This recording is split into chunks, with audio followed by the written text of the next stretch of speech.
Ellie, anong ginawa mo? Sigaw ni Risa, sabay tayo sa kanyang upuan. Humangos na lumapit kay Harold at pinunasan ng damit nito gamit ang kanyang panyo. Okay ka lang? Napaso ka ba? Nag-aalala nitong sabi. Parang sinampal si Elliot, o mas kilala bilang Ellie ng katotohanan. Nanlumo siya sa kanyang nakita. Parang piniga ang kanyang puso dahil kailanman ay hindi nag-alala ng sobra si Risa sa kanya tulad ng pinapakitang pag-aalala nito ngayon kay Harold. Binalingan ng tingin ni Risa si Ellie at muling sinigawan. Maglalagay ka na nga lang ng kape sa mesa, hindi mo pa magawa ng maayos. Ang bobo mo talaga. Wala kang silbi. Napayuko na lamang si Ellie at umatras. Natahimik ang paligid at nakatuon ang atensyon ng lahat sa tatlo. Patuloy pa rin na pinupunasan ni Risa ang nabasang polo ni Harold habang panay ang sigaw nito kay Ellie. Nang biglang pumasok si Dane, ang representative ng bagong may-ari ng kumpanya, kasama si Roland, ang dating may-ari nito. Ano nangyari dito? Wika ni Roland nang maulinigan ang pagsigaw ni Risa. Nilibot nito ang kanyang mata upang masiyasat kung ano ang nangyayari. Nang makita nito si Ellie, nakatayo sa isang tabi katapat si Risa at Harold, nanlaki ang mga mata nito. Mr. Elliot Tenko? Gulat nitong sabi. Kitang-kita sa itsura nito ang pagkataranta. Nagmamadali itong lumapit kay Ellie at kinamayan. Good morning po, sir. Hindi ko po alam na nandito na kayo. Sorry po ako, nahuli ako ng dating. Sorry po. Paghingi nito ng paumanhin at halos lumuhod na ito sa sobrang kahihiyan. Nagulat ang lahat. Nagbulungan ang iba. Ang iba naman ay nagkatinginan. Nanlalaki ang mga mata ni Risa sa kanyang nasaksihan.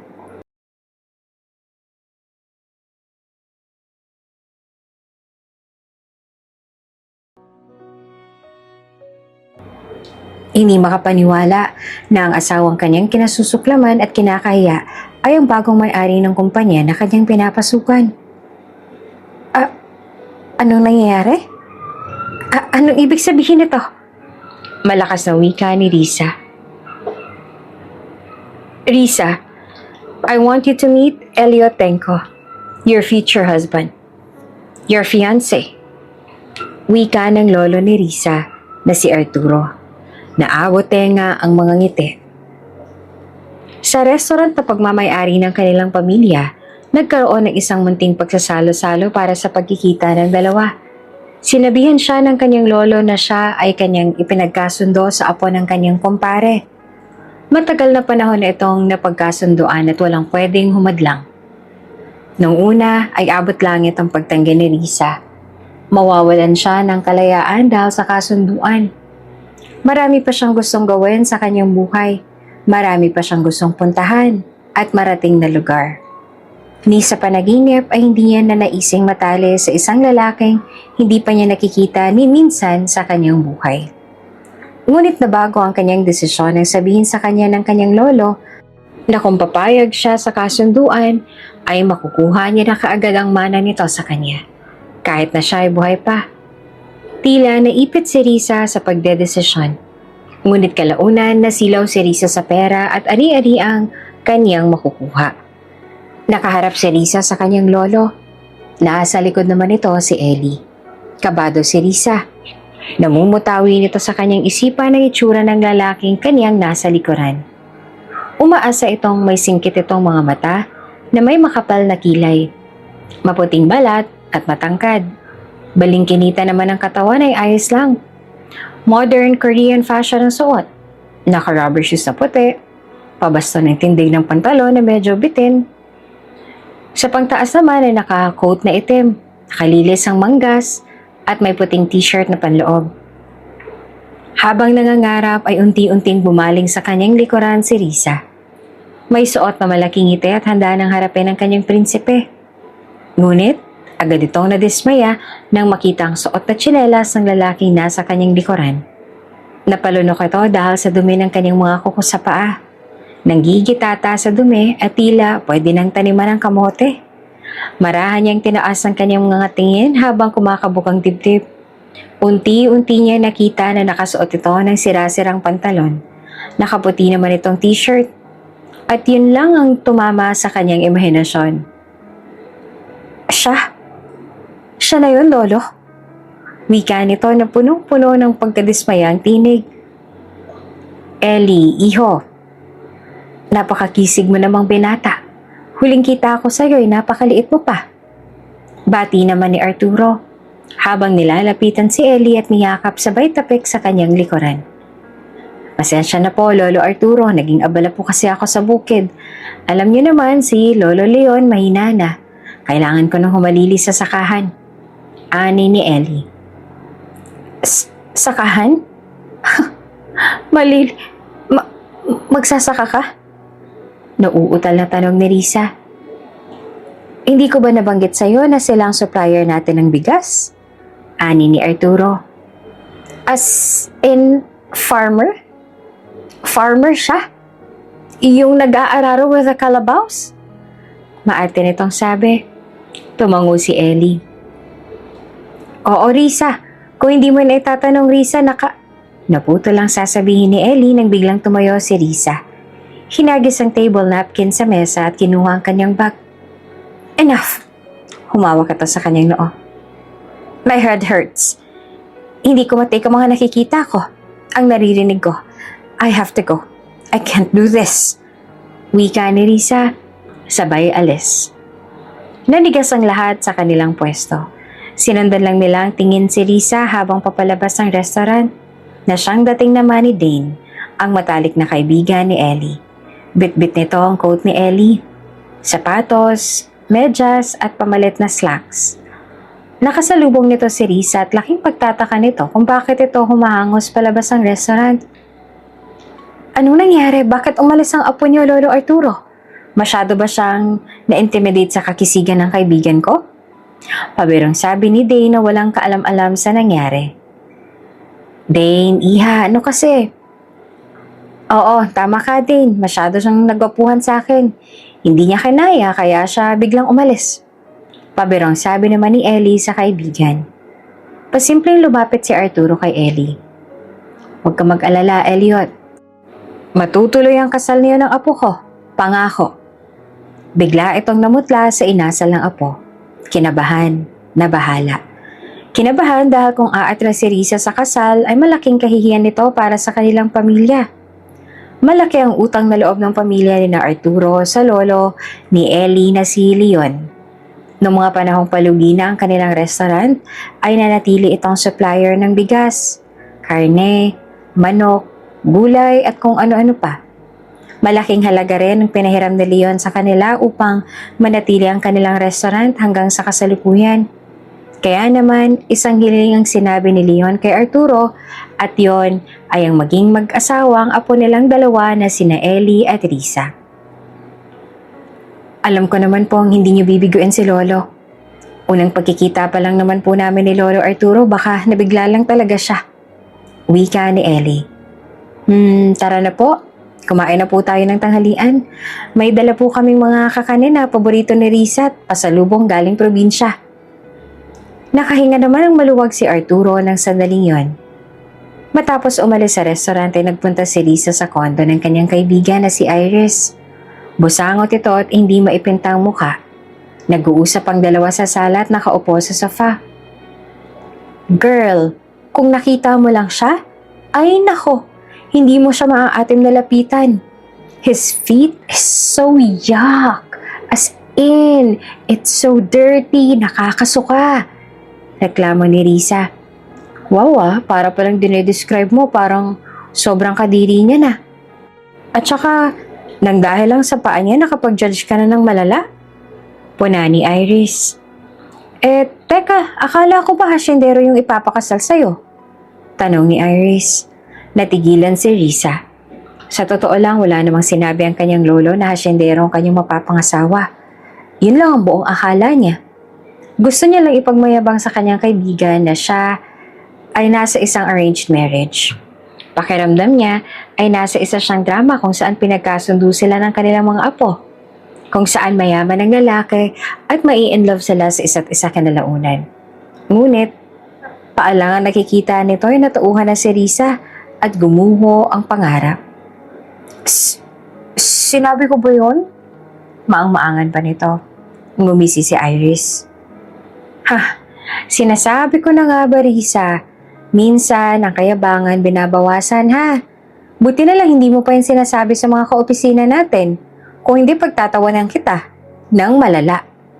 Pang-aalas ka ni Iris. So, anong balak mo? I-give up mo na yung mana mo at hintayin madedo ang lolo mo? O magtsatsaga ka sa itsura ng mapapangasawa mo? Binagsak ni Risa ang kanyang likod sa sandalan ng sofa. I don't know. Iritable nitong sabi, sabay takip ng kanyang muka at saka tumili ng walang kasing tinis. Bumuntong hininga si Iris at nilaro ang kanyang kuko. Tila inaalisan nito ng dumi.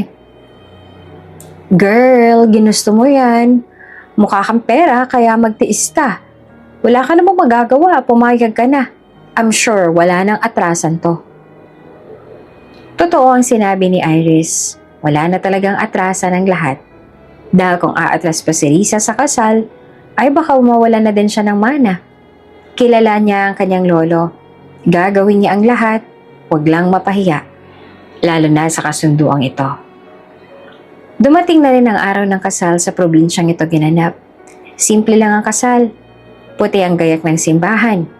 Hindi rin gaanong kahaba ang entourage. 3 pares lang ng ninong at ninang. Nandun ang kamag-anak ni Risa, pati na rin si Iris na kanyang maid of honor. Samantalang si Lolo Leon, Tata Ross at si Dane lang ang nagpunta para sa partido ni Ellie. Si Dane ang groomswoman bilang siyang matalik na kaibigan ni Ellie, ang nag-iisa nitong kaibigan na babae. Hindi naman matatawaran ang saya ni Ellie. Siya pa nga ang punong abala sa lahat, mula sa simbahan hanggang sa reception. Ang tanging gagampanan na lang ni Risa ay magsuot ng trahe de boda, pumunta sa simbahan, magsabi ng I do, pumirma sa mga papeles na nagpapatunay na sila ay mag-asawa na at pumunta sa reception sa harap ng bukid upang kumain at e-enjoy ang kasiyahan. Doon pa lang ay hindi na nakaramdam si Risa ng stress sa pag-aasikaso ng kasal. Ngunit kahit na ganoon ay namumutawi sa mukha ni Risa na hindi siya masaya sa mga nangyayari. Girl, anong itsura niyan? At saka, hindi ba dapat kasama mong asawa mo na pinupuntahan isa-isang mga bisita? Pagtataka ni Iris. Bigla kasi siyang tinabihan ni Risa. Nasa may upuan siya ng mga secondary sponsors. Binusungutan naman siya ng tingin ni Risa bago ito sumagot. Sa tingin mo, mapaglalakad mo ako sa putikan? Hindi mo ba nakita? Binuhat niya ako dito dahil ayoko madumihan at lumubog sa putik tong heels ko, no? Tapos papasamahin mo ako maglilibot sa mga bisita? No way! Irritableng sabi ni Risa. Girl, ang wrinkles lumalabas. Kasal mo ngayon. Dapat maganda ka. Asar pa ni Iris. Pero in fairness, ang sarap nitong minsa tapos may ube pa. Probinsyang vibes. Whatever. Bahala ka mag-enjoy dyan. Basta ako gusto ko nang matapos tong araw na to. This is the worst day of my life. Gigil na sabi ni Risa. Sumapit na ang gabi, hindi natapos ang kasiyahan. Ngunit mas pinili ni Risa na umuwi na sa bahay na kanilang tutuluyan. Sigurado ka, Risa? Gusto mo nang umuwi? Sayang naman, nagkakasiyahan pa sa labas. Tanong ni Ellie, matapos samahan si Risang pumasok sa kanilang munting bahay. No, maarte nitong sabi. Kayo masaya. Ako hindi. Hindi naman kita inuobliga na samahan ako dito. I can handle myself. Sabay irap sa asawa. Tumangutang-una lang si Ellie. Matapos ay nagpaalam kay Risa. Sinabi rin itong mag-text na lang sa kanya kung siya'y may kailangan. Hindi po pwede sa chat dahil wala silang linya ng internet at kung gagamit ito ng data ay hindi gaanong kalakasan ng signal na kanyang masasagap. Nang dahil sa sinabi ni Ellie ay lalong uminit ang ulo ni Risa. Ngayon alam niya na kung bakit kahit anong patay bukas niya na kanyang telepono ay wala pa rin siyang internet. Kahit puno naman ng bar ang kanyang signal, gustong sumigaw ni Risa sa inis, lalo niyang kinamuhian ang mga nangyayari. Paglabas ni Ellie sa kwarto kung nasaan niya inihatid si Risa, ay siya namang pagsulpot ni Dane. Alam mo, kung hindi ka lang patay na patay dyan sa babaeng yan, kanina ko pa yung sinabunutan eh. Nuknukan ba naman ang arte? Hindi naman kagandahan. Samang-samang babae, dinadaan lang niya sa makeup kaya yung ganyan. Subukan niyang gumapas at ibilad sa araw. Tingnan ko lang kung saan aabot ang ganda niya. Ines na sabi ni Dane sabay lagok sa hawak niyang baso na may lamang lambanog. Hinawakan ni Ellie ang bunbunan ni Dane sabay gulo ng buhok nito. Ikaw talaga. Sinasabi mo lang yan kasi balat kalabaw ka. Tapos hindi ka pa tinatamaan ng palaso ni Cupido kaya napaka-bitter mo. Kasing bitter mo na yung lambanog na iniinom mo. Biro pa ni Ellie. Hinawi ni Dane ang kamay ni Ellie na nasa kanyang bunbunan. Ano ba? Ginugulo mo ang hair ko. Minsan na nga lang maging babae. Sitapan nito. Tinawanan lang ito ni Ellie. Shh! Kung ganyan din lang kaarte ang makikilala ko, wag na lang no. Magiging matandang dalaga na lang ako. Ewan ko ba kasi sa'yo kung anong nakita mo sa babaeng yan at pinilit mo si Lolo Leon na ipakasala ka sa kanya? Ay nako Ellie, huwag ka sanang karmahin sa ginawa mo. Ani ni Dane. Natapos na ang kasal, napagkasundoan ni na Ellie at Risa na manirahan sa Maynila. Giit ni Risa ayaw niyang huminto sa pagtatrabaho. Kahit na kaya naman siyang buhayin ni Ellie, bumukod na rin silang dalawa. Dahil nagregalo ang lolo ni Risa ng bahay para sa kanilang dalawa. Siniguro ng lolo nito na komportable sila sa bagong kabanata ng kanilang buhay. Nakarating na sila sa kanilang sariling buhay. Unang pinuntahan ni Ellie ang kusina. Si Risa naman ay ang kwarto. Inilapag ang kanyang maleta at nagsimula ng mag-ayos ng kanyang gamit. Mahal, nakita mo ba yung kusina? Kakaiba yung lutuan, di kuryente. Nakakatuwa. Wika ni Ellie. Tapos yung ref, pag tinapik mo yung pinto, biglang iilaw at makikita mo yung laman. Yung ref kasi namin sa bukid. Okay, fine, whatever. Pagputol ni Risa sa sinabi ni Ellie. Pwede bang tumahimik ka na lang? I want peace. Sabay irap. And one more thing, may pangalan ako. Tawagin mo ako sa pangalan ko. I don't want an endearment name, call sign or anything cheesy galing sa'yo, no? Lalo na yung mahal. It's so... I cannot take it. Wika nito na parang nasusuka. Kahit walang ginagawa, si Ellie ay naiirita si Risa tuwing ito ay nagsasalita. Sa probinsya pa lang ay rinding-rindi na ito sa kanyang mga kwento na para kay Risa ay wala namang kwenta. Palibhasa, noon pa lang niya nakasama si Ellie ng matagal, ng personal. Nung inaasikaso kasi nito ang kanilang kasal ay hindi nangingialam si Risa. Palagi niyang iniiwasan ang kwento ni Ellie at sinasabing siya ay abala sa trabaho. Ngunit, ngayong kasal na sila, ay mukhang hindi niya na matatakasan ang kadaldala ni Ellie na lubos niyang ikinairita. Nakaramdam ng hiya si Ellie. Nasasabik lang naman siyang makapagkwentuhan sa asawa. Iyon kasi ang nakikita niya sa kanyang mga magulang nung sila ay buhay pa. Pati sa kanyang lolo at lola. Nagkakwentuhan at nagtatawanan tuwing gabi bago matapos ang araw. Ginaya na rin ni Ellie si Risa. Nag-umpisa rin itong iayos ang kanyang mga gamit. Patapos na si Risa noon ay iayos ang kanyang mga gamit. Pagkatapos ay naupo na siya sa harap ng kanyang vanity mirror na kanyang request sa kanyang lolo. At sa pwesto nito ay matatanaw ang cabinet na lalagyan ng mga damit. Inihilera na nito ang kanyang mga pampaganda. At nang buksan na ni Ellie ang cabinet upang ilagay ang kanyang mga damit, ay hindi nito alam kung saan pa niya ipupwesto ang mga ito. Sinulya pa ng tingin ni Risa ang cabinet. May nakita akong box dyan sa gilid. Feeling ko box yun itong vanity mirror. Doon mo na lang ilagay yung mga damit mo. Total, sanay ka naman sa kahon nakalagay yung mga damit mo, hindi ba? Kaunti lang naman yung damit mo. Kasya na yun doon sa box. Wika nito habang nakaharap sa salamin at nakatingin sa refleksyon kung nasaan si Ellie. Nilibot ni Ellie ang kanyang mata. Nakita nga ang kahon na tinutukoy ng asawa. Kitang-kita ni Risa ang pagbuntong hininga ni Ellie na siyang kinatuwa naman niya. Sinadya nitong ubusan ng pwesto si Ellie sa cabinet na lalagyan ng damit. Para sa kanya, ginusto ni Ellie ang lahat ng to kaya naman pagtitiisan niya ang maldita niyang ugali. Lumalalim ang gabi, paraot pa rito si Ellie.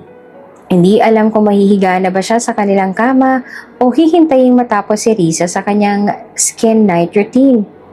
Noong gabi kasi ng kasal ay sobrang nalasing si Ellie sa sala na ito, nakatulog. Nang sumunod naman na gabi ay inaya ni Risa si Iris na tabihan siyang matulog. Kaya sa sala muli natulog si Ellie. At ang huling araw nila sa probinsya ay doon pa rin pinatulog ni Risa si Iris kaya ito pa lang ang unang pagkakataon na magkatabi sila sa iisang kama ni Ellie. Risa pala, tawag ni Ellie. Sinalimpatan ng tingin ni Risa si Ellie habang tinapik-tapik ang kanyang muka dahil naglalagay ito ng face mask. Hihiga na ako dito sa kama. Nahihiyang sabi ni Ellie. No, masungit ang sabi ni Risa. Diyan ka sa floor. Ayoko madumihan yung bed. Metikulosa ako sa bed. Ayokong madumi or mag-amoy pawis ang bed na hinihigaan ko. Naligo naman ako, tsaka malinis na yung paa ko. Pagmamalaki ni Ellie. I don't care! Sigaw pa ni Risa. Diyan ka sa baba. Total sanay ka naman sa sahig matulog, hindi ba? Sige, kung yan ang gusto mo. Yun na lang nasabi ni Ellie at kumuha na lang ng isang unan at kumot. Inilatag sa sahig at doon nahiga. Habang nakahiga at nakikipagtitigan sa kisame, inintindi na lang ni Ellie ang asawa. Sinabi nito sa kanyang sarili na nag-a-adjust pa siguro si Risa. Hindi madali ang ganitong biglaang pag-aasawa. Kaya bilang lalaki, dapat niyang intindihin ang asawa. Habaan lalo ang pasensya. Alam niyang darating din ang araw na mapapalambot niya ang puso ng asawa. At mamahalin din siya nito tulad ng pagmamahal niya sa kanya mula nang una niya itong makita. Good morning, Risa. Masayang bati ni Ellie. May bitbit itong tray. Nakapatong ang isang tasa ng slimming coffee ni Risa. Isang perasong bread toast na may itlog sa gitna. May pabulaklak pa ito sa gilid. Breakfast in bed? Ani Ellie. Nagulat si Risa at hindi nito na itago ang kasiyahang biglang naramdaman. Isa ito sa kanyang pangarap, ang dalhan ng breakfast ng kanyang minamahal. Ngunit nang makita niya ang mukha ni Ellie, ay bigla itong nadismaya. Pakilagay na lang sa table, maliligo na muna ako bago kumain. Wika ni Risa tumayo sa kama. Pakiayos na lang yung bed. Gusto ko yung unat na unat yung cover. Wala dapat gusot. Tapos yung pillow ko gusto ko unat na unat din. Utos ni Risa. Hindi na nito hinintay na makasagot si Ellie. Lumakad ito papuntang banyo at sinara ang pinto. Naiwan si Ellie sa loob ng kwarto at nakatayo. Okay lang yan, nag-a-adjust pa siya. Wika ni Ellie sa kanyang sarili. Oh girl, akala ko ba bukas pang balik mo? Nagtatakang tanong ni Iris. Girl, hindi ko kaya makasamang lalaki yun sa isang bubong Ang lakas-lakas niyang humilik. Tingnan mo nga tong eye bags ko, I cannot sleep. Tapos napakadaldal niya pa. Tapos manghang-manga siya sa mga gamit sa bahay. Yung induction, tuwang-tuwa siya. Lalo na sa ref. Ay nako, manghang-mangha siya sa lahat. Napaka-ignorante. Grabe, naiirita na ako. Nakakahiya. Buti na lang talaga. Ikaw at ako lang nakakaalam na kinasal na ako. Dahil nakakahiyang ipaalam sa iba na siya bilang asawa ko, no? Grabe ka, girl. Isang gabi pa nga lang kayong magkasama sa iisang bubong, ang dami mo nang nasabi sa kanya. Suktulin ba talagang pagkaayaw mo sa kanya? Ani Iris. Yes, super. Pero sa oras na makuha akong mana kay Lolo, makikita niya. Pagsisisihan niya na ako ang naging asawa niya. Wika ni Risa. And in a blink, mamumuhay na ulit ako bilang dalaga. Rich and single. Dagdag pa nito. Isang malaking lihim ang biglaang pag-aasawa ni Risa. Tanging si Iris lamang nakakaalam nito dahil lubos niyang ikinakahiya si Ellie. Maayos naman ang itsura ni Ellie. Malaki ang katawan ni Ellie dahil batak ito sa pagsasaka. May matangos sa ilong, kayumangging balat, dahil palagi itong bilad sa araw. Kung titignan ay parang may lahi itong Frances dahil sa hulma ng muka at kulay ng mga mata nito. Makisig si Ellie, ngunit hindi siya ang tipo ni Risa. Wala siyang amor dito at hindi matanggal sa kanyang isipan ang madumi nitong paa at kuko sa una nilang pagkikita. Lumipas ang ilang linggo. Lumuwas si Dane sa Maynila upang may asikasuhin. Kaya naman bago umuwi ay niisipan nitong bisitahin ang matalik nitong kaibigan na si Ellie. Surprise! Masayang sabi ni Dane, katanghalian pa lamang noon. Mag-isa lamang si Ellie sa kanilang bahay. Nagbubungkal ito ng lupa dahil magtatanim siya ng ilang mga binihing kanyang binili. Nang may nag-doorbell, laking gulat nito nang makita si Dane sa may pinto. Dane? Uy, kamusta? Napadalaw ka? Masayang sabi ni Ellie. Nais nitong ipulupot ang braso sa leeg nito sabay guluhin ng buhok, ngunit bigla itong napaatras dahil bukod sa naliligo ito sa pawis ay madumi ang kanyang mga kamay. Oh, bakit bigla ka napaatras? Tanong ni Dane. Wala. Madumi kasi ako. Madudumihan ka. Ramdam naman ni Dane na para bang may pinagbago si Ellie. Ramdam nitong may kung ano itong dinadala sa kanyang dibdib. Hindi mo ba ako papasukin muna? Ang init masakit sa balat. Sayang ang paggamit ko ng lotion pampaputi. Biro nito upang mawala ang biglang pagkailang ni Ellie. Nasa loob na ang dalawa. Nagpalit na rin ng damit si Ellie upang maging presentable sa harap ng kaibigan. Naghanda rin ito ng merienda. Kamusta ka naman dito? Kamusta ang buhay may asawa? Sunod-sunod na tanong ni Dane. Ayos naman. Masaya. Wika ni Ellie. Pinilit itong umiti at ipakita ang ayos lang siya. Ngunit wala siyang maitatago kay Dane. We, talaga? Ellie, mula sanggol tayo, magkasama na tayo. Lahat alam ko sa'yo. Kilalang kilala kita. Pagbuka pa lang niyang bibig mo, alam ko may problema ka. Napakamot ng kanyang batok si Ellie. Mukhang wala talaga ako maitatago sa'yo, no? Kaso may asawa na ako, hindi na tayo pwedeng maging tulad ng dati. Respeto na lang sa asawa ko. Problema mag-asawa to kaya hindi ko pwedeng ikwento sa'yo Tura ni Ellie. Napayuho naman si Dane. Mukhang wala na sila sa iisang pahina ni Ellie sa buhay. Lumipat na ito ng ibang pahina at siya na lang ang naiwan. Marahan itong huminga ng malalim. Masakit para sa kanya na may inililihim ang matalik niyang kaibigan. Dahil alam niya sa kanyang sarili na pag siyang nangailangan ng kaibigan na lalapitan, ay wala ng Ellie laging nandyan. Hindi niya na ito pwedeng ayaing uminom tuwing siya'y nasasawi sa pag-ibig.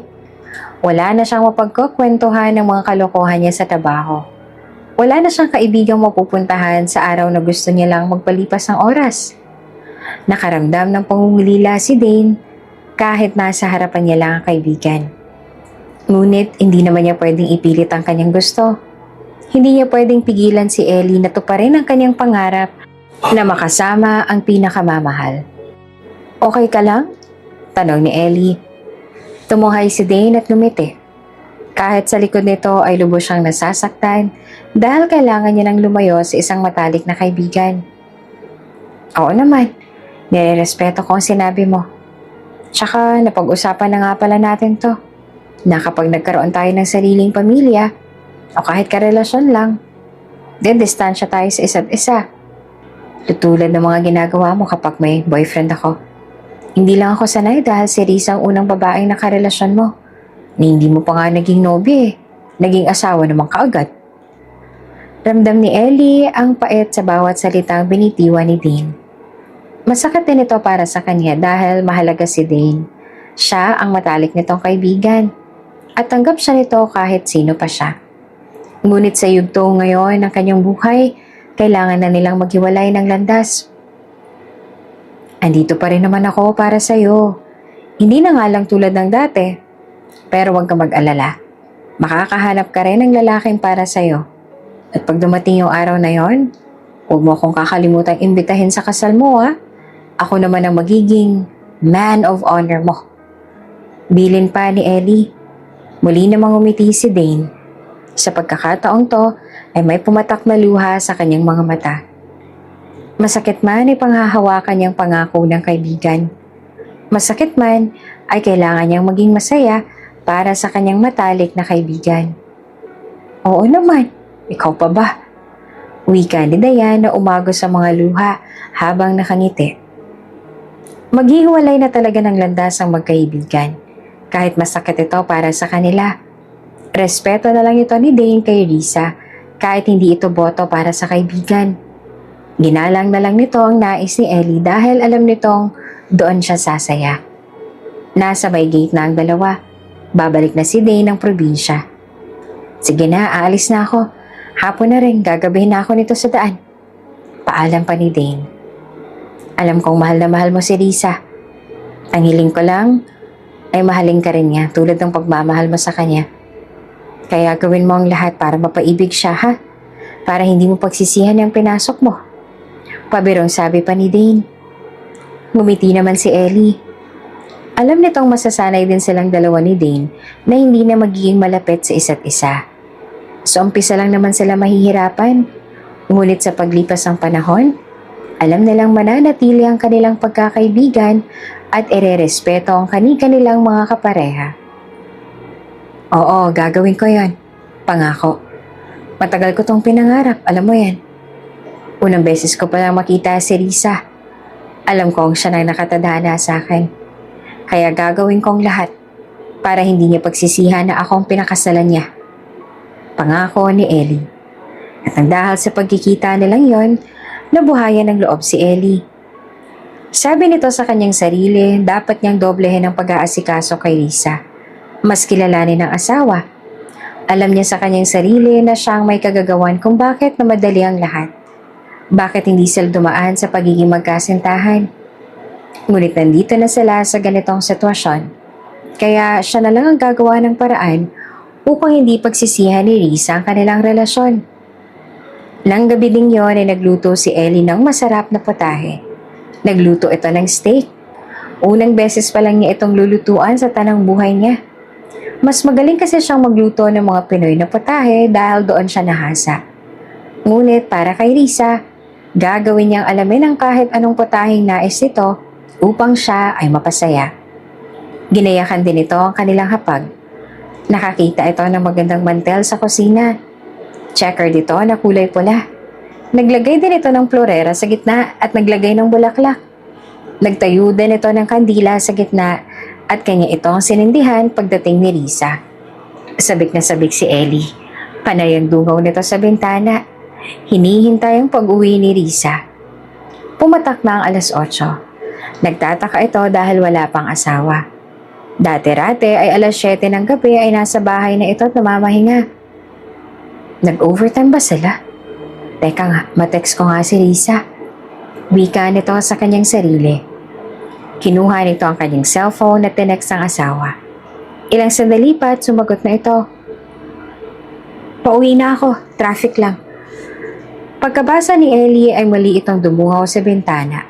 Parang batang naghihintay sa pagdating ng kanyang ama galing trabaho. Matyaga itong naghintay. Bawat kaluskos sa kanyang marinig ay agad itong natataranta. Agad na tumayo at nagbukas ang pinto, ngunit kung hindi aso ang kanyang nakikita sa may gate, ay si Manong na nagtitinda ng balot ang naroon. Alas 10 na ng gabi. Nag-aalala na si Ellie. Nag-text ito muli sa asawa. Ngunit sa pagkakataong yon ay hindi na ito sumagot pa. 30 minutos nang lumipas at hindi na nakapaghintay si Ellie. Tinawagan na nito ang asawa. Hello? Risa? Sabit ni Ellie nang sagutin ni Risa ang telepono. Ay, hello, Ellie. Si Iris to. Natatandaan mo ba ako? Sabit ni Iris sa kabilang linya. Agad naman itong nakilala ni Ellie. Nung una ay nagtataka ito kung bakit si Iris ang sumagot ng telepono. Nakaramdam ito ng kaba dahil baka kung ano nang nangyari sa kanyang asawa. Ngunit ipinaliwanag ni Iris ang lahat at nakisuyong sunduin si Risa sa lugar na kanilang kinaroroonan. Ellie, Ellie dito! Tawag ni Iris habang kinakawayan si Ellie. Napatakbo si Ellie habang nilalapitan si Iris. Nasaan si Risa? At saka sabi niya kanina traffic daw pa uwi. Paano kayo napunta sa lugar na to? Sunod-sunod na tanong ni Ellie. Inaya ko si Risa dito. Biglang manawawi si Iris. Halatang hindi niya pa alam ang kanyang sinasabi. Hindi rin ito makatingin ng diretso kay Ellie. At nangangapa pa ng salitang bibigkasin. Pauwi na talaga siya. Kaso, I need a companion. Kinulit ko siya. Hindi na siya siguro nakapag-text sa'yo. Sorry. Palusot ni Iris. Nasa bar kasi ngayon si Ellie. Dito siya pinapunta ni Iris. Ayaw pang umuwi ni Risa. Nakaramdam itong may kung anong gagawin si Ellie para sa kanya. Kaya mas pinili nitong pumuntang bar. Kabaliktaran sa sinabi ni Iris ang totoong nangyari. Si Risa ang nagaya at si Iris ang pauwi na dapat. Pinagtakpan na lang niyang kaibigan para makaiwas sa gulo hatid ng pagre-rebelde ni Risa sa asawa. Pumasok na sila sa isang bar. Mausok. Amoy sigarilyo. Maingay at aandap-andap ang mga ilaw. Halatang hindi sanay si Ellie sa ganong lugar. Ang dami niyang reklamo sa kanyang isipan. Malayo pa ba kung nasan yung asawa ko? Sigaw ni Ellie. Nahinto si Iris sa paglalakad nang marinig ang sinabi ni Ellie. First name basis dapat ang tawagan niyo, hindi ba? Sigaw naman ni Iris. Tumango si Ellie at nagtaka. Tawagin mo siya sa pangalan niya. Alam mo naman, baka marinig niya bad trip siya bigla. Mahirap bad trip ang lasing. Nagtataka man ay sumang-ayon na lang si Ellie upang mapuntahan na nila ang asawa. Nakarating na sila sa isang private room. Hindi lamang si Risa nandoon. May mga kasama din sila ng mga katrabaho ni Risa. Walang kilala si Ellie ni isa. Tanging si Iris lamang ang kanyang kilala sa mga katrabaho ni Risa. Nilibot ni Ellie ang kanyang mata, tulad ng ginagawa ni Iris upang hanapin ang kaibigan. At nakita ni Ellie ang asawa na may kausap na lalaki sa isang tabi. Nanliit si Ellie bigla sa kanyang sarili at naikumpara ang sarili sa lalaki. Naka-short na pambahay lang kasi siya at nakatsinelas. Hindi na nito nagawang magpalit ng damit sa taranta. At nang nakita nito ang lalaking katabi ni Risa, ay napatingin ito sa kanyang sarili. Chinito, matangkad, maputi at may pamatay na ngiti. Posturang-postura rin ito sa kanyang suot na polo na light blue at bukas ang 3 botones mula sa leeg. Sino siya? Tanong ni Ellie kay Iris. Yung katabi ni Risa? Mukhang nag-enjoy pa silang mag-uusap Mukhang hindi naman niya ako kailangan. Ha? Wika ni Iris na patuloy pa rin hinahanap kung nasaan ang kaibigan. Itinuro ni Ellie kung nasaan si Risa, saka pa lang ito nakita ni Iris. Napalunok ito at halatang nataranta. Iris, sabihin mo na lang sa akin kung sino siya. Hindi naman ako yung tipong mag-iiskandalo sa maraming tao Halatang lasing na rin si Risa. Kaya kahit awayin ko siya ora mismo, wala namang mangyayari. Mahirap makipagtalo sa taong lasing. Bumagsak na lang ang balikat ni Iris. Mukhang hindi niya na mapagtatakpan pa ang kaibigan. Siya si Harold, head ng department namin. Pakilala ni Ellie. Tumangutan ko ito. Mabuti nang ikaw na umakay kay Risa palabas. Kukunin ko lang yung kotse sa pinagparadahan ko. Ani ni Ellie at umalis. Nawalang espiritu ng alak sa sistema ni Iris. Nahabag ito kay Ellie. Sinundan niya lang ito ng tingin hanggang makalabas ang kwarto at saka nilapitan ng kaibigan. Excuse me, Risa. Tawag nito kay Risa, tinignan nito ng seryoso. What? Iritableng sagot naman ni Risa. Lumapit si Iris at bumulong kay Risa. Andiyan na si Ellie, kukunin lang daw niya yung sasakyan. What? Mamaya ko na sa'yo i-explain, tara na. Aya nito sa kaibigan. Nagmatigas pa nung una si Risa. Ayaw pa nitong umuwi, ngunit sa huli ay nakumbinsi rin nito ni Iris. Sa labas ng bar, nagtatalo ang magkaibigan. Bakit mo naman kasi siya tinawagan? Sinabi ko bang hindi ko na kaya? Bulyaw ni Risa. FYI, hindi ko siya tinawagan. Siya ang tumawag. Tapos kanina, bangenge ka na. Kaya kinuha ko na yung opportunity na ipasundo ka. Aba, ang hirap kayong mag-uwi ng lasing. Lasing na nga ako tapos lasing rin yung kasama ko. Baka hindi tayo makauwi ng maayos. Tura ni Iris sabay halukip-kip. It's just an act. Naging effective naman siya dahil inasikaso ako ni Sir Herald. Ikaw panira ka talaga ng diskarte. At saka ano sinasabi mong hintayin natin dito si Ellie para kunin yung sasakyan? Alam mo namang wala kaming sasakyan. Sa susunod kasi, ay pala ka. Nagulat si Risa sa biglang bumusina sa kanila. Ano ba? Kaninong sasakyan ba to? Balyaw ni Risa. May tumigil na sasakyan sa harapan ng dalawa. Risa, Iris, pasensya na kung natagalan. Ang layo kasi ng naparkingan ko. Ani ni Ellie. Iris, uuwi ka na rin ba? Tara, ihahatid na kita. Alok ni Ellie. Natulala ang dalawa nang makita si Ellie. Dahil ang dala pala nitong sasakyan na isang L300 na ginagamit na lang pag-deliver ng mga produkto galing probinsya.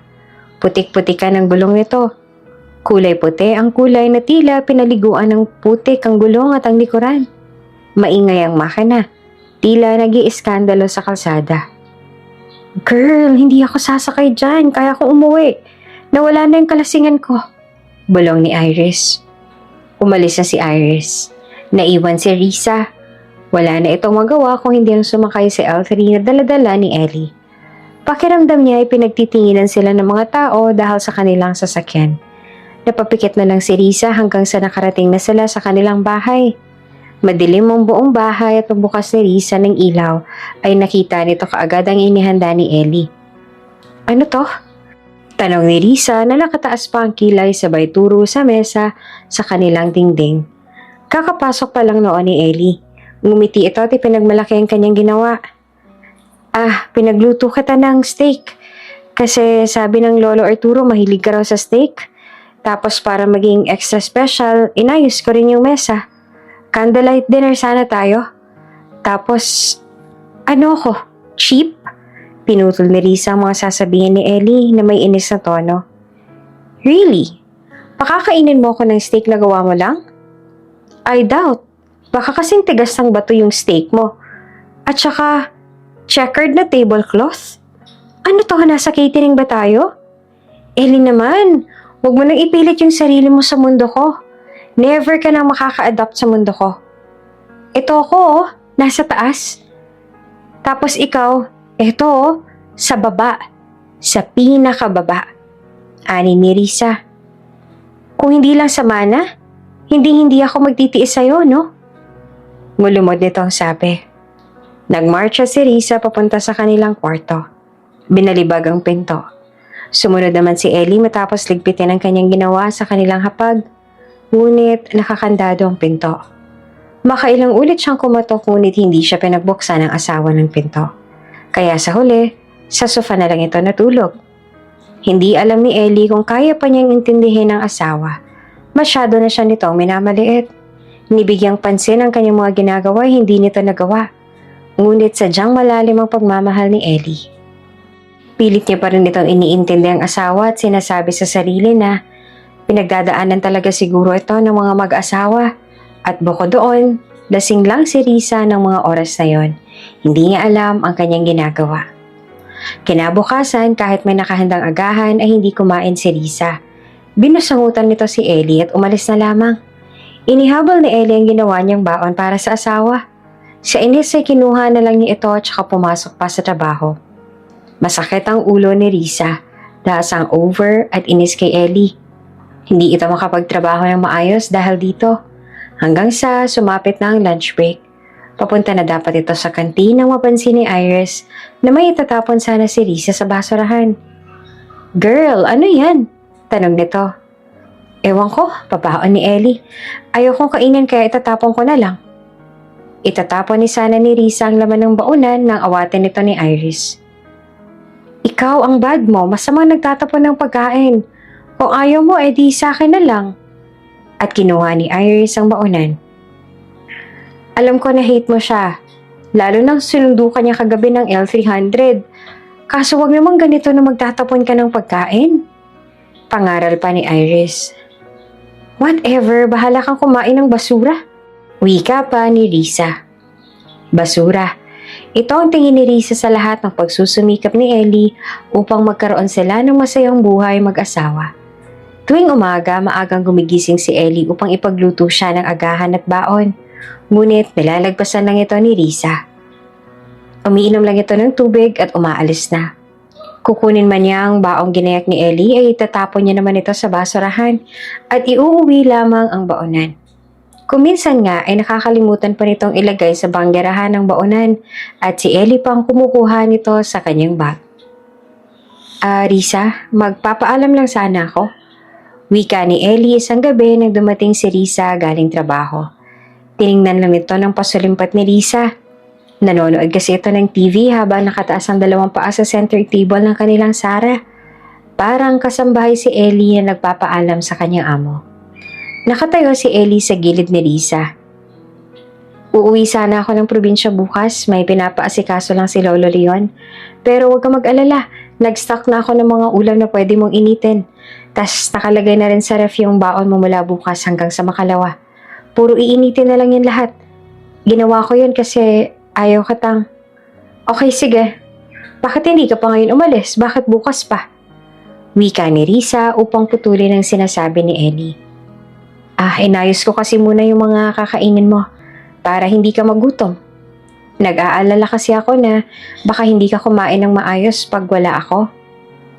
Ellie, hindi ako lumpo, okay? Kaya kong sarili ko. Sige na, umalis ka na kung aalis ka. Inis na sabi ni Risa. Hindi man lang nagpakita ng pakay si Risa. Nasasaktan man ay inintindi pa rin ito ni Ellie dahil sa pagmamahal nito sa asawa. Nakabaliktaran naman sa nararamdaman ni Risa. Imbes na malungkot, ay naging masaya pa ito nang malamang aalis si Ellie ng ilang araw. Tuwang-tuwa lalo ito, lalo na nang umalis na nga si Ellie nung gabing yon.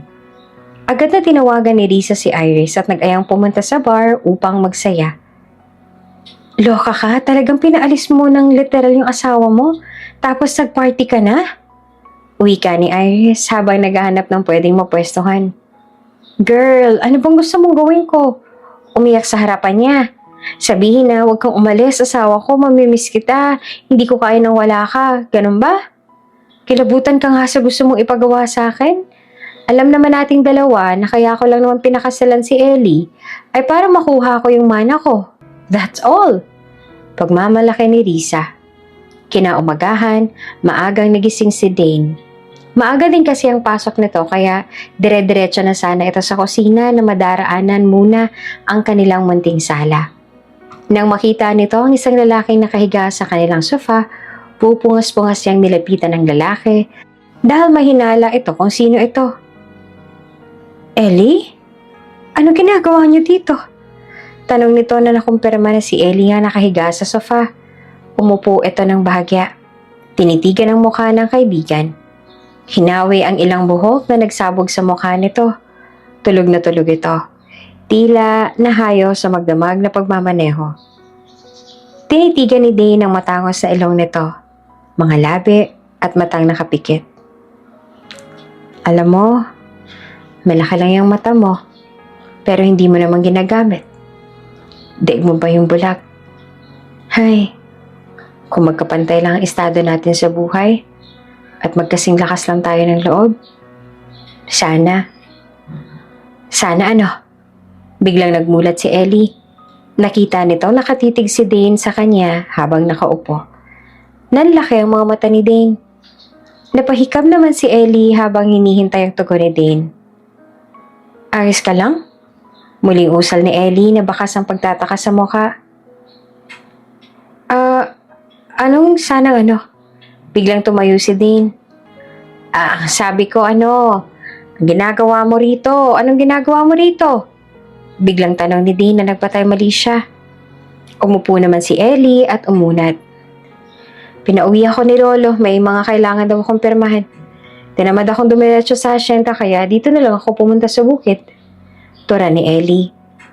Habang nasa probinsya si Ellie, nagbuhay dalaga naman si Risa. At dahil walang nakakaalam na siya'y kasal na, hinayaan itong pumasok si Harold sa kanyang buhay. Gabi na at nagbabadyang umulan. Nasa waiting shed si Risa. nag-aabang ng taxi o di kaya masasakyan pa uwi sa kanila. Nang biglang may tumigil na sasakyan sa harapan niya. Binaba nito ang bintana at laking gulat nito nang makita si Harold. "Pauwi ka na?" tanong nito. Opo sir, pauwi na po," tugon ni Risa.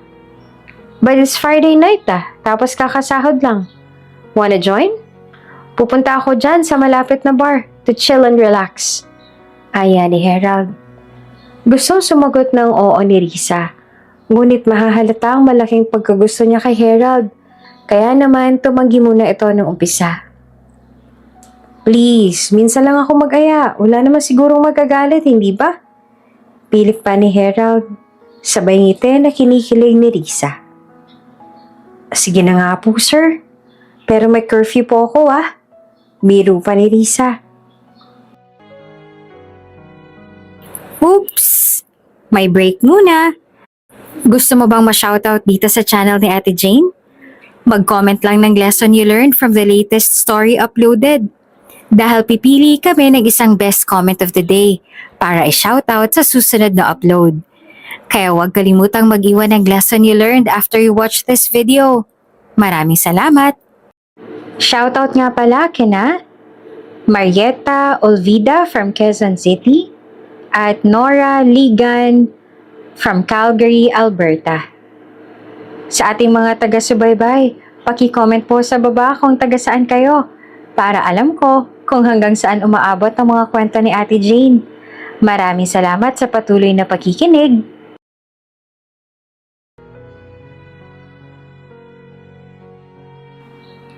Sumakay na ito ng sasakyan at nagpunta na sila sa bar. Habang nasa daan at binabagtas ang papuntang bar, panay ang tanong ni Harold. Tinatanong ang mga gusto ni Risa. Mula sa kulay, pagkain, mga tipo ng damit, mga pampalipas oras at palagi nitong sinasabing pareho sila ng mga gusto. Tila kuhang-kuha ni Harold ang mga nais ni Risa sa isang lalaki. Mula sa itsura nito hanggang kung paano siya itrato. Dagdag pa ang mabulaklak nitong mga salita. Tuluyan na ngang nahulog si Risa sa boss niyang si Harold.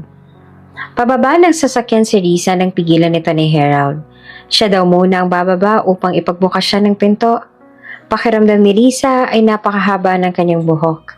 Napakaganda niya ng oras na yon. Sa bar silang dalawa lang magkasama. Resto bar ang kanilang pinuntahan. Mula sa pagkain hanggang sa iinumin ay si Risa ang pinapili ni Harold. Tuwang-tuwa naman si Risa dahil para silang magkasindahan na kumakain sa labas. Pagkatapos ay inihatid ni Harold si Risa sa kanyang bahay. Hindi tumanggi si Risa dahil wala naman si Ellie sa bahay. Nasa gate na si Risa at si Harold. "It's been a great night. Nag-enjoy ka ba?" tanong ni Harold. "Opo naman sir." Nakangiting tugon naman ni Risa. "Harold na lang. Huwag mo na ako tawagin sir." Nito. Kinilig naman si Risa. Sobrang tuwang kanyang nadarama. Para siyang bumalik sa pagdadalaga. Pakiramdam niya ay naliligaw sa kanya si Harold. Ang paglabas nilang yon ay nasundan ng nasundan. Tumagal na din ang pananatili ni Ellie sa probinsya dahil sunod-sunod ang pinapaasikaso ni Leon sa kanya na siya namang ikinatuwa ni Risa. "Pasensya ka na Risa, hindi ko alam na lalagpas pa ng linggo ang pagstay ko dito.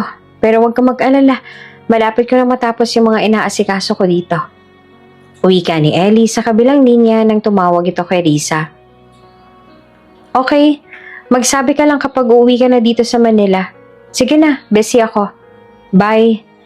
Nagmamadaling sabi ni Risa sabay baba ng telepono. "Hala, nagkalat yata sa akin ang asawa ko Si Lolo naman kasi, bakit ngayon niya sinabi na bumili na naman siya ng lupa?" Ani ni Ellie. Katabi nito si Dane, nasa mansyon ng dalawa. "Parang hindi ka na nasanay kay Don Leon, alam mo naman yon. Tsaka hindi ba sabi niya sa magiging apo sa tuhod ang mga lupang yan? Hindi naman yan para sa'yo. Kaya isipin mo na lang para sa future Elliot at Risa ang mga yan." Ani ni Dane upang gumaan ang loob ni Ellie. "Bakit ba kasi hindi mo sabihin na sa asawa mong totoo? At kung sino ka talaga? Mula nung kasal hanggang ngayon ba naman ililihim mo pa rin ang estado mo sa buhay? Malay mo, yun ang susi para mabilis kanyang magustuhan. Ani ni Dane. Alam mo, gustong gusto ko rin namang ipakilala ang tunay na ako kay Risa. Pero ang gusto ko, magustuhan niya ako kung sino talaga ako. Hindi yung kung ano meron ako. Turan ni Ellie. Tumangu-tango naman si Dane at lumihis ng tinig. Ako, tanggap kita kahit sino ka pa man. Mula noon hanggang ngayon. Kaso, Dane, tama na nga yan, nasasaktan ka lang lalo. Wika nito sa kanyang sarili. Tata Ros, alis na po ako. Baka bukas na po ako umuwi. Paalam ni Dane sa kanyang Tata Ros. Oh, sige, mag-iingat ka ha. Teka, hindi ka ba magpapaalam kay Ellie? Ay, hindi na po siguro, Tata Ros. Nasabi mo na ba yung tungkol kay Ben? Sunod na tanong naman ng lolo ni Dane. Biglang natahimik si Dane at kinutkot ang mga daliri. Dane, apo, kailan mo balak sabihin ang tungkol sa nobyo mo? Naku, magtatampo yun panigurado pag sa iba pa niyan nalaman ng tungkol dito. Isang mapait na tingin at ngiti ang sinagot ni Dane bago magsalita. Saka na po, Tata Ros. Sa tamang panahon na lang. Lumuwas si Dane sa Maynila para sa kanyang trabaho bilang auditor ng ilang negosyo ng pamilya ni Ellie. At doon nakilala niya si Ben, ang kanyang nobyo.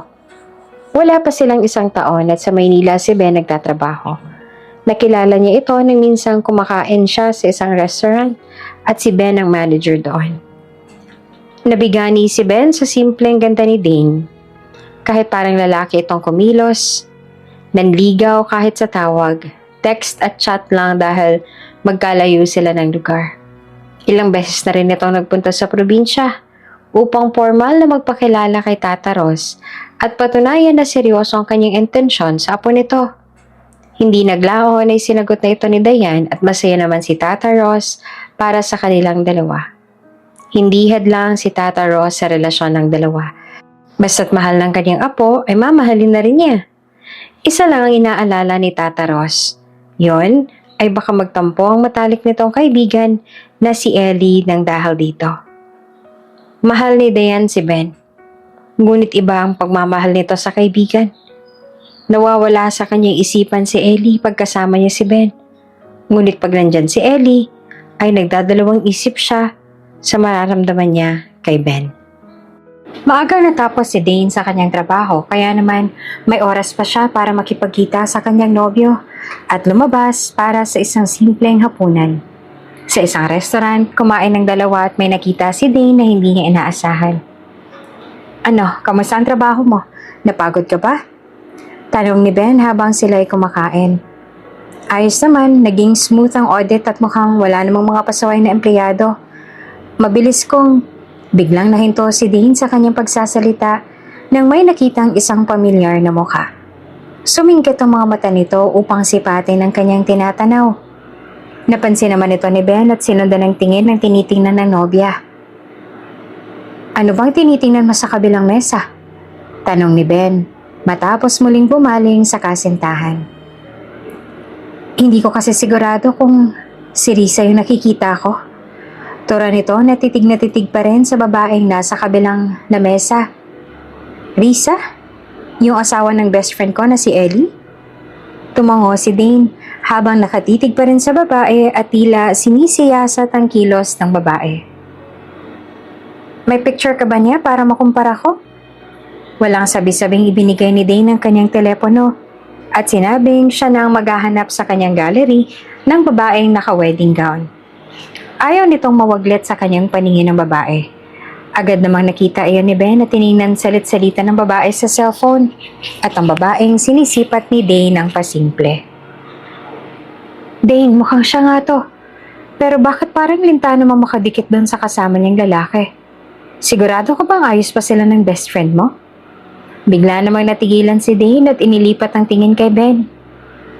Hindi ko alam, Ben. Pero kung mangyari man na niloloko ni Risa si Ellie, hindi ko alam ang kaya kong gawin sa babaeng yan. Tura nito na may seryosong tinig at matalim na titig. Upang makumpirma ay sinadya ni Ben na batiin si Risa at tawagin sa ibang pangalan. Agad namang tumugon ang babae at sinabi ang kanyang tunay na pangalan. At tama nga ang kanilang hinala. Risa nga ang pangalan ng babae at siya nga ang asawa ni Ellie. Anong balak mo? Tanong ni Ben sa kasintahan. Nakaalis na sila sa restaurant pagkatanong ni Ben kay Risa. Nasa sasakyan sila ni Ben kung saan tanaw pa rin nila ang dalawa mula sa glass wall ng kainan. Gustuhin mang hindi bigyan ng mali siya ni Dane ng kanyang mga nakikita ay hindi niya maiwasan. Kitang-kita ng dalawa niyang mga mata kung paanong subuan ni Risa ang kasama niyang lalaki gamit ang kanyang kutsara. Kung paanong punasan ng lalaki ang mumo sa mga labi ni Risa. Ang kanilang tawanan ay may pagkaplos pa nga si Risa sa braso ng kasama at kung paanong halikan ng lalaki ang mga kamay ni Risa. Nasasaktan si Dane sa kanyang mga nakikita. Paano pa kaya ang asawa ni Risa na si Ellie, na buong buhay nitong pinangarap na siya ay makasama? Matagal nang may gusto si Ellie kay Risa. Bata pa lamang siya ay palagi nang tinatanaw ni Ellie mula sa malayo si Risa.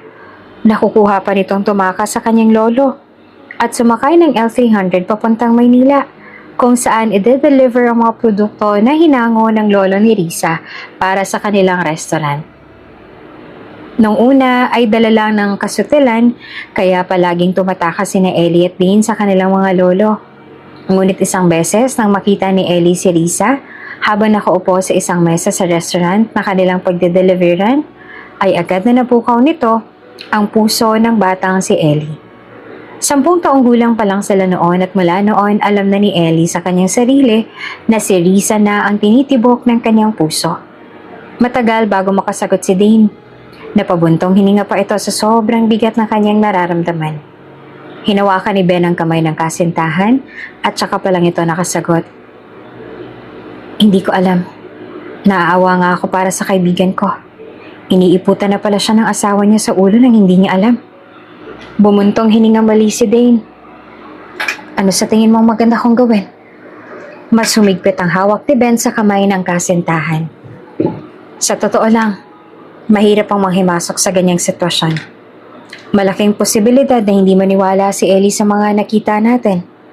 Lalo na't alam mo kung gaano niya kamahal ang asawa niya. Pero sa kabilang banda, ikaw ang magdadala ng burden dahil sa nakita natin. Kaya mo bang tanggapin ang magiging reaksyon ni Ellie?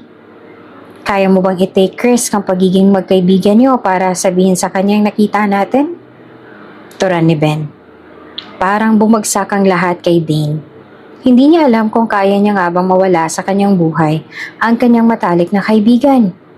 Pero hindi rin kaya ng kanyang konsensya na itago ang kanyang mga nakita. Bakas ang problema sa mukha ni Dane. Hindi mo kailangang magmadali, Dane. Nandito lang ako para sa'yo. At kahit anong maging desisyon mo, nandito lang ako. Pangako. Uwi ka ni Ben at hinalikan ng kamay ng kasintahan. Walang kaalam-alam si Risa na may mata nang nakakakita sa kanya. Nang umalis si Dane sa restaurant, ay sa kabila ito dumaan upang hindi siya makita ni Risa. Kaya naman hanggang makaalis ang sasakyan ni Ben sa tapat ng restaurant ay patuloy pa rin ang ginagawa nitong kataksilan sa asawa. It's been a wonderful night. Salamat sa dinner. Nakangiting sabi ni Risa. Inihatid ni Harold si Risa sa kanilang bahay. Nasa gate ang dalawa at parang mga teenager na nagliligawan. Thank you din sa gabing to, Risa. O paano? Next time ulit? Tumango si Risa na hindi pa rin naaalis ang ngiti sa kanyang mga labi.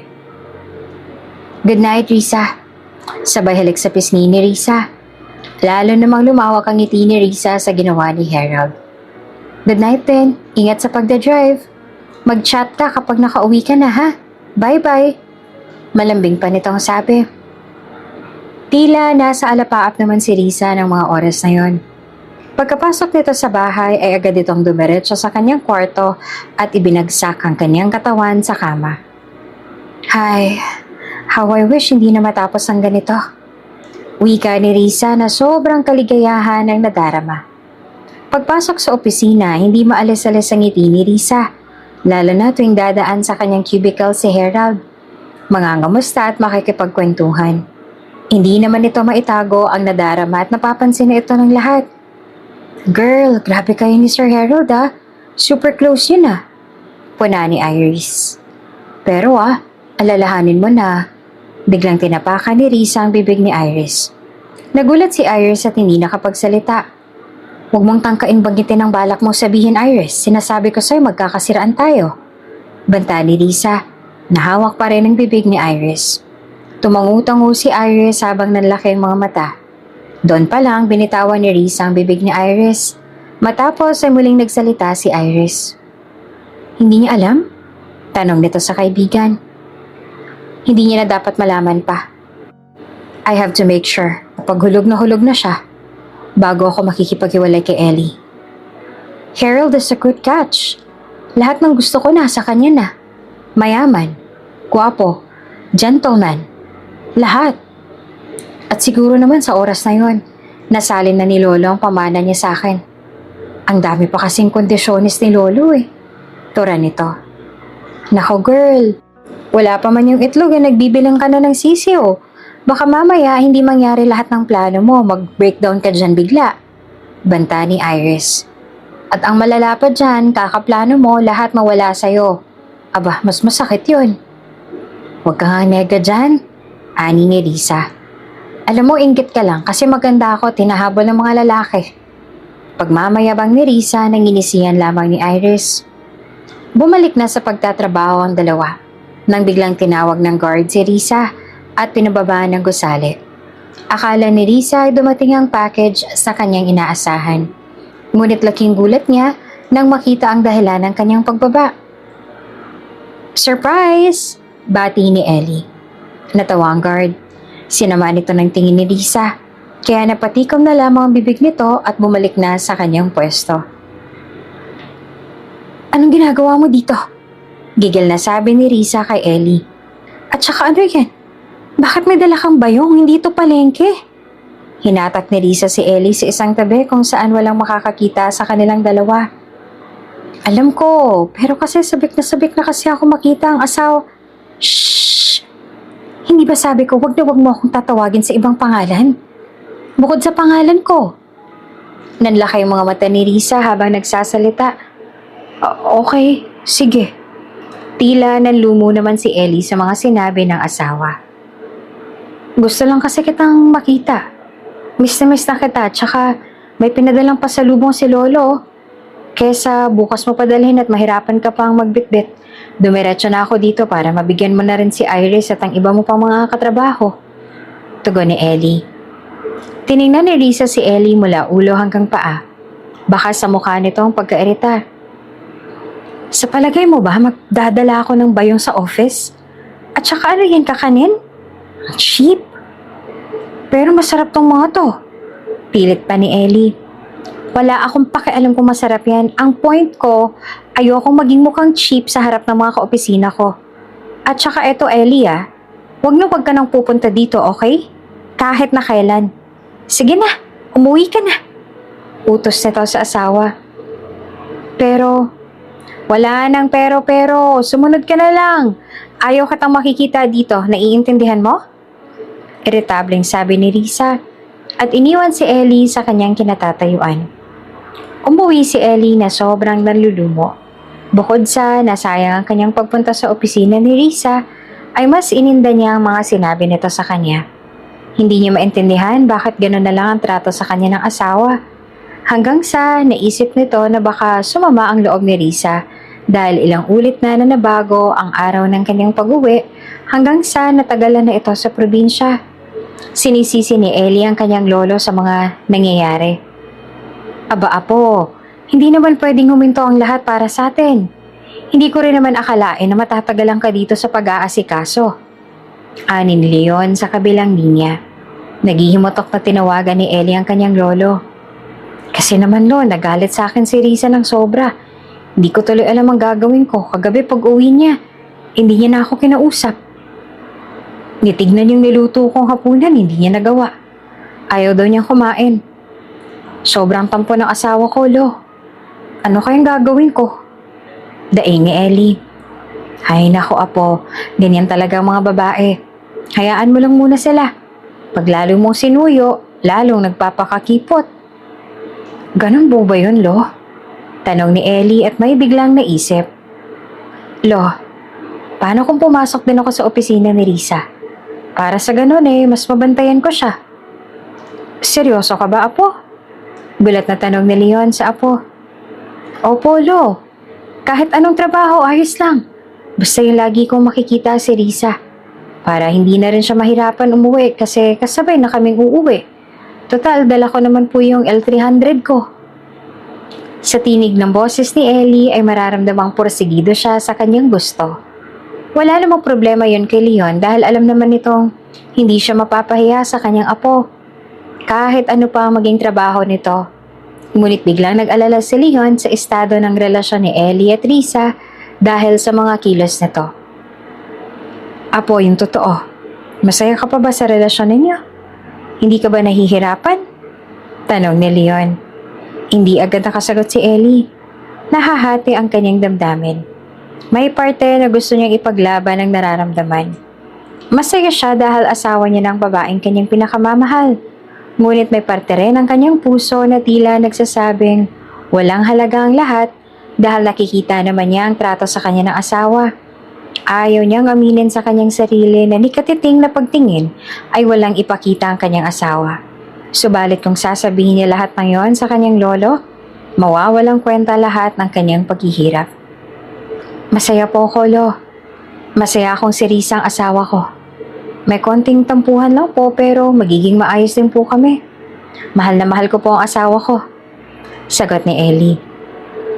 Pero Apo, mahal ka na ba niya?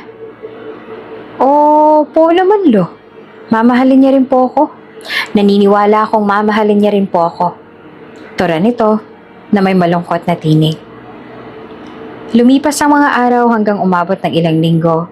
Hindi pa rin makapagdesisyon si Dane kung sasabihin ba niya ang kanyang nalalaman sa kaibigan. Nilalamon siya ng kanyang konsensya. Ngunit sa kabila nito ay hindi niya kayang masaktan ng kaibigan. Dane, maaari mo bang idaan to kay Ellie? Sabay abot ng ilang papeles. Ayoko na kasi siyang abalahin pa sa Maynila. Pipirmahan lang naman tong mga to at tapos na. Ani ni Leon na lolo ni Ellie. Sige po, Don Leon, wala pong problema. Agad natura naman ni Dane. Luluwas muli si Dane sa Maynila para sa kanyang trabaho. Wala siyang balak magpakita kay Ellie dahil sa kanyang mga nalaman tungkol kay Risa. Ngunit hindi naman niya pwedeng tanggihan ang utos ng lolo nito. Kaya naman matapos ang kanyang trabaho ay nagtungo ito sa bahay ni Ellie. Habang nasa biyahe, hindi nito maiwasang mag-isip. Paano niya haharapin ang kaibigan ng tumingin sa mukha nito hindi niya nga kayang gawin dahil sa kanyang tinatagong sekreto tungkol kay Risa. Gusto mo bang samahan kita papunta doon? Pwede naman ako mag-early out. Tanong ni Ben na nasa kabilang linya. Kausap niya si Dane habang nasa biyahe ito papunta kina Ellie. Wag na, kaya ko na to. Mukhang kailangan ko na siyang harapin. At saka sabi mo nga, di ba? Tanggapin ko na lang ang magiging reaksyon niya kung sakali. Pag pinatagal ko pa to, baka lalo lang lumala ang sitwasyon. Tura ni Dane. Oh, sige, basta balitaan mo ako sa mangyayari sa'yo, ha? Mag-iingat ka. Uwi ka ni Ben. Ramdam ni Dane ang lubos na pagmamahal at pag-aalala ni Ben. Mahal niya si Ben. Ngunit alam din niya sa kanyang sarili na mula noon pa man ay may pagtingin din siya sa kaibigang si Ellie. Naguguluhan si Dane sa kanyang nararamdaman. At ito ang pinakadahilan kung bakit hindi niya masabi-sabi sa kaibigan na siya ay may kasintahan na. Pakiramdam niya ay nagiging makasarili siya kung sasabihin niya ang kalokohan ni Risa. Ngunit inuusig siya ng kanyang konsensya. Konsensya dahil alam niyang pagtataksil ni Risa at konsensya dahil hindi niya magawang mahalin ng lubusan si Ben dahil kay Ellie na kanyang matalik na kaibigan. Patuloy pa rin nag-iisip si Dane hanggang sa makarating na ito sa bahay ni Ellie. Nasa gate ito ng bahay at inihintay na lang ang paglabas ni Ellie. Oh, Dane, napadalaw ka! Bati ni Ellie. Tara, pasok. Ayan ito sa kaibigan. Nang makapasok na ang dalawa ay nakita ni Dane ang ilang paper bag. May long sleeves at sapatos. Napansin niya rin mukhang nagsusukat si Ellie ng slacks. Aba, mukhang may lakad ka. Tanong ni Dane. Hindi. Nagsusukat lang ako ng damit. Mag-a-apply kasi ako. Tura naman ni Ellie. Mag-a-apply? Oo, sa pinapasukan ni Dane. Para alam mo na, palagi kaming magkasama. Tapos, sabay kaming papasok at uuwi. Kitang-kita ni Dane ang lubos na pagkasabik ni Ellie sa kanyang mga sinasabi, na siyang pumipiga naman sa kanyang damdamin. Pinapirmahan muna ni Dane ang mga papeles sa kanyang tunay na sadya. Matapos ay kinamusta nito ang pagsasama ni Ellie at Risa. Tulad ng dati, sinabi nitong masaya ang kanilang pagsasama at unti-unti na siyang minamahal ng asawa. Ngunit kung titingnan ang kanyang mga mata, tila lungkot ang makikita. Gusto ko sanang maniwala sa mga sinasabi mo, Ellie. Kaso, totoo nga sinasabi ko. Hindi naman mawawala yung kaunting tampuhan eh. Pero malalagpasan din namin yon. Ellie, may iba si Risa. Siwalat ni Dane. Iba? Paanong iba? Hindi ko maintindihan. Ellie, hindi ka na bata para hindi mo maintindihan ang sinasabi ko. Alam mo sa sarili mo na walang katotohanan lahat ng sinasabi mo. Alam mo na pinagsisiksikan mo lang ang sarili mo sa taong hindi ka mahal.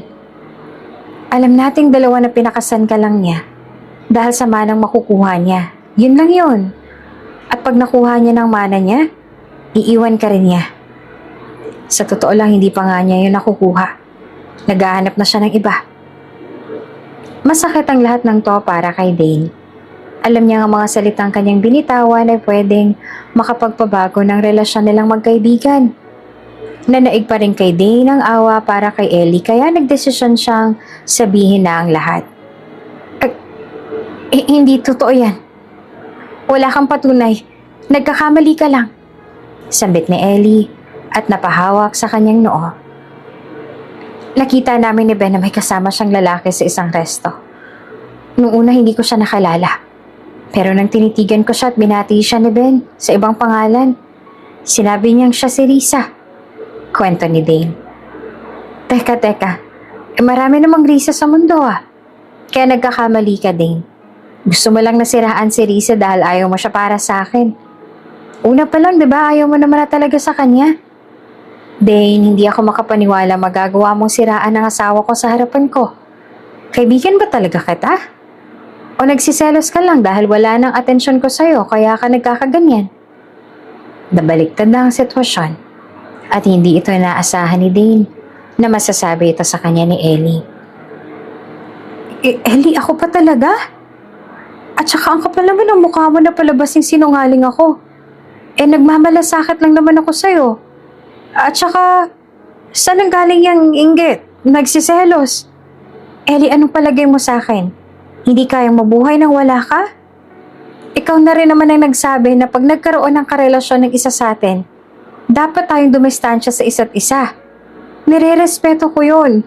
Tapos babalik ta rin mo ako? Ellie, hindi lang ikaw ang lalaki sa mundo. Hindi na napigilan ni Dane ang kanyang emosyon. Naiyak ito sa galit. At ngayon, nakikita niya na ang naging resulta ng pagiging bulag sa pag-ibig ni Ellie. Bakit? Sino ba yung Ben na yan? Siguro siyang lumason sa isip mo para masabi ang lahat ng yan. Sumbat ni Ellie. Huwag mong dadamay-damay si Ben. Mahal niya ako. Hindi tulad mo na bulag kay Risa. Na kahit kailan, hindi ka mamahalin. Mahal? Ano? Bakit hindi ko to alam? Boyfriend ko si Ben. Matagal na. Pero wala pa kami isang taon. At hindi kita tatay para kailangan ko pang sabihin ng mga bagay na to. At saka buhay ko to. Desisyon ko to. Tuluyan ang nagpapunta kay Dane ang diskusyon. Paano kung niloloko ka lang ng lalaking yan? Paano kung minamanipula ka lang niya? Dane naman, wala kang alam sa pag-ibig. Paano kung lokohin ka lang niya? Sunod-sunod na tanong ni Ellie. Ellie, wala ka rin namang alam sa sinasabi mong pag-ibig, diba? Kaya please, huwag mo akong pangaralan. At hindi ako ang issue dito. Biglang nabalot ng katahimikan ng sala. Walang gustong magsalita. Nasasaktan si Dane sa mga sinasabi ni Ellie at siguro mahal rin niya si Ben kaya naman ayaw niya nakakarinig ng masamang balita na ibabato sa kanyang nobyo. Tulad ni Ellie, isa rin siyang bulag sa pag-ibig. Si Ellie naman ay naguguluhan sa kanyang nararamdaman, lalo na nang malamang may nobyo na nga ang kaibigan. Para siyang nawala ng mahal sa buhay. Labis siyang nasasaktan. Bukod doon, ay ayaw tanggapin ng kanyang isipan ang sinabi ni Dane sa kanya na may iba ang kanyang asawa. Ilang sandali pa tumayo na si Dane. Kinuha ang mga papeles na pinirmahan ni Ellie at umalis. Hindi naman naniwala si Ellie sa mga sinabi ni Dane. Gustuhin man niyang tanungin ang asawa ay hindi niya kaya. Nilalaman siya ng takot na baka pag sinabi ni Risa na may iba siyang lalaki na gugustuhan, ay lubos siyang masaktan. Kaya kahit nakakaramdam na ito ng hinala, ay mananatiling tikom ang kanyang bibig. Anong ginagawa mo dito? Gigil na sabi ni Risa nang makita si Ellie sa kanyang opisina. Hindi ba sinabi ko sa'yo, wag na wag kang pupunta dito? At saka sino nagpapasok sa'yo?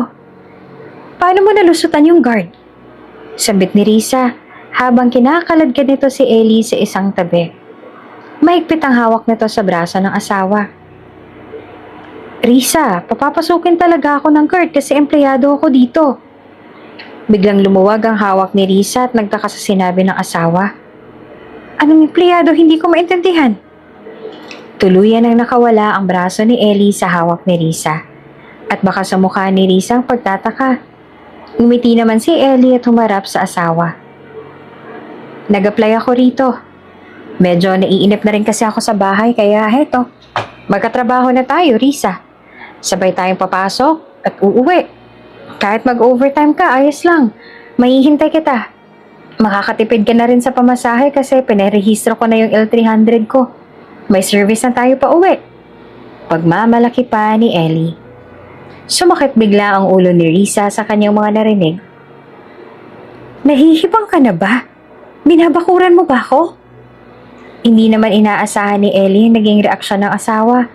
Akala niya ay matutuwa ito dahil palagi na silang magkasama. Gumuho lahat ng imahinasyon ni Ellie ng oras na yon.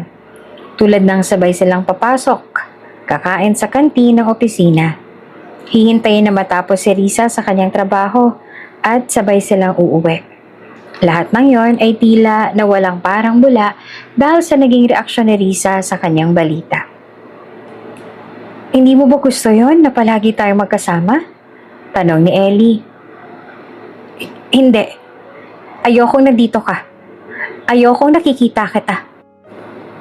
At ayokong nasa buhay kita. Naiintindihan mo? Namumula na si Risa sa galit. Parang bata si Ellie ng mga oras na yon. Kahit mas matangkad siya kay Risa ay nakuha nitong yumuko. Pumirma ka na ba? Biglang tanong ni Risa. Pumirma? Balik na tanong ni Ellie. Sa kontrata. Yung 3 years contract. Tumango si Ellie. Lalong namula si Risa. Gusto niyang sampalin si Ellie. Sabunutan, saktan, ngunit hindi niya magawa dahil baka may makakita sa kanya. Ayos ka lang? Nag-aalalang tanong ni Ellie. Napapikit mata si Risa. Huminga ng malalim. Matapos ay minulat ang kanyang mga mata tsaka nagsalita. Okay, wala na tayong magagawa. Kung hindi mo tatapusin ang kontrata, magbabayad tayo ng damages. At alam kong wala ka namang pambayad noon. Pangmamaliit nito sa asawa. Ganito, hindi mo ako kilala, hindi kita kalala. Bago ka lang dito. Okay? Pero bakit? Basta, kung ayaw mong lalo kitang kamuhian, sumunod. Is everything okay? Biglang sumulpot si Harold sa likuran ng dalawa. Nakita kasi nito si Risa na may kausap at hindi pamilyar sa kanyang kausap nito. Kaya naman lumapit na ito at nagtanong. Oh yeah, of course Harold, we're fine. Nagtatanong lang siya ng directions kasi siya yung bago nating utility po sir. Ako po yung bagong hire na janitor sa area po na to. Sabat naman ni Ellie. Lalong nainis si Risa. Hindi niya maatim na malaman ang lahat na isang janitor ang kanyang asawa. Isa na nga magsasaka at isang janitor. Ni sa panaginip pa hindi niya akalaing sa ganitong lalaki siya hahantong. Ah, okay. Ikaw pala yon. Pumunta ka muna sa office ko. May madidiscuss lang ako ng duties and responsibilities mo. Then ipapatour kita sa secretary ko para alam mo ang area natin. Wika ni Harold. Matapos ay bumaling ito kay Risa. Risa, are you available later? Lunch out tayo? Tanong nito. Pakiramdam ni Ellie ay bigla siyang naglaho sa tabi ng dalawa. Malagkit ang titig ni Harold kay Risa. Ang galit na mukha ni Risa ay nabago ng isang iglap.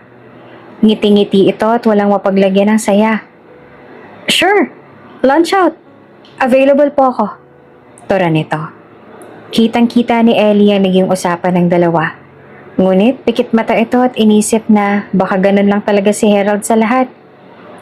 Naging maayos naman ang pagiging janitor ni Ellie. Nagpakitang gilas kaagad si Ellie sa unang araw nito. Makisig si Ellie kahit moreno at laking bukid. Palangiti rin ito kaya naman mabilis niyang nakagaanan ng loob ang lahat ng nandoon maliban kay Risa na palagi siyang iniiwasan. Lumipas ang linggo at nagamay na ni Ellie ang kanyang trabaho. Maaga itong pumapasok upang simulan ang pagwawalis sa bawat cubicle. Upang hindi na siya makaabala pagdating ng mga empleyado, sinisiguro din itong malamig na ang opisina pagpasok nila upang komportable na silang magtrabaho. Palagi ring may lamang tubig ang kanilang dispenser at malinis ang pantry na siyang ikinatuwa naman ng karamihan. Yun nga lang ay hindi sila nagkakasabay ni Risa sa pagpasok at pag-uwi. Sinabihan kasi siya ni Risa na ayaw niyang may naghahatid at sundo sa kanya. Madalas rin ay nauunang umuwi si Risa dahil madalas itong isama ni Harold sa mga meetings nito na hindi naman pinaghalalaan ni Ellie nung una.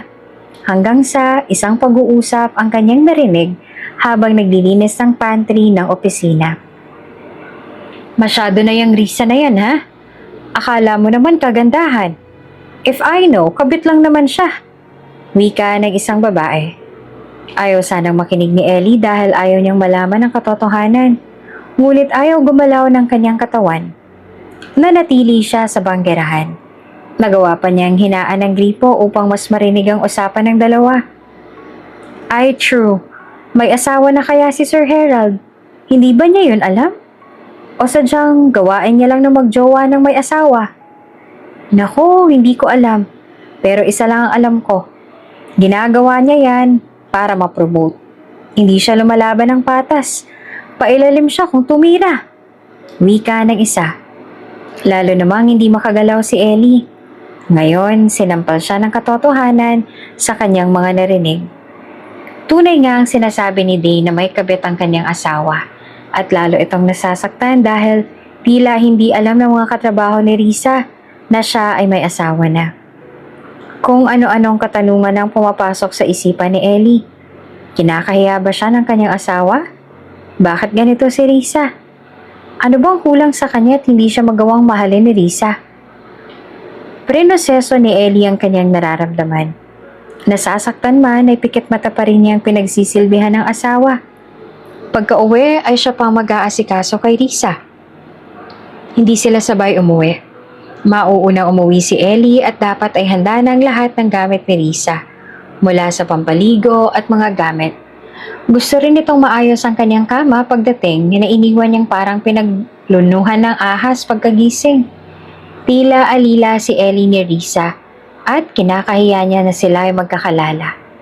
Pakiramdam tuloy ni Ellie ay may nakakahawa siyang sakit. Kaya ganito si Risa sa kanya.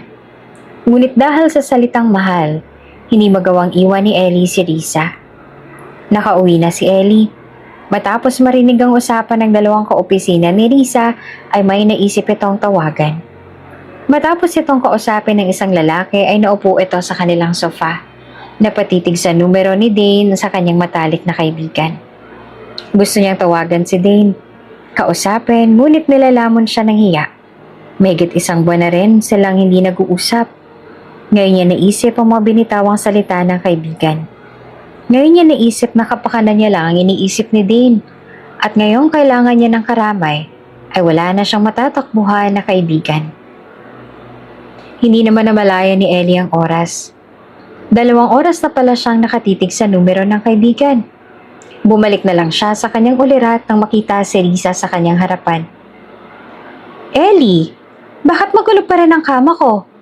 At saka yung banyo, bakit wala pang ipon yung tub ko? Ellie naman, yun na nga lang ang gagawin mo, hindi pa magawa. Sigaw ni Risa. Sorry, marami lang akong iniisip. Pasensya na. Sabit ni Ellie at tatayo na upang sundin si Risa. Wag na! Ako nang gagawa, diyan ka na sa sofa matulog. Ayaw ka makita. Kahit sa opisina bukas ha, ayaw ka makita. Naiintindihan mo? Sorry talaga. Pagsusumamo ni Ellie sa asawa. Hindi ko kailangan ng sorry mo, no? Ano ba? Umalis ka na nga. Inis pa na sabi ni Risa. Nagmarcha ito papasok sa kanyang kwarto at binalibag ang pinto. Hindi na maintindihan ni Ellie ang nangyayari. Pilit pa rin niyang iniintindi ang asawa kahit na simula ng araw na yon ay sa sofa na siya pinapatulog ni Risa.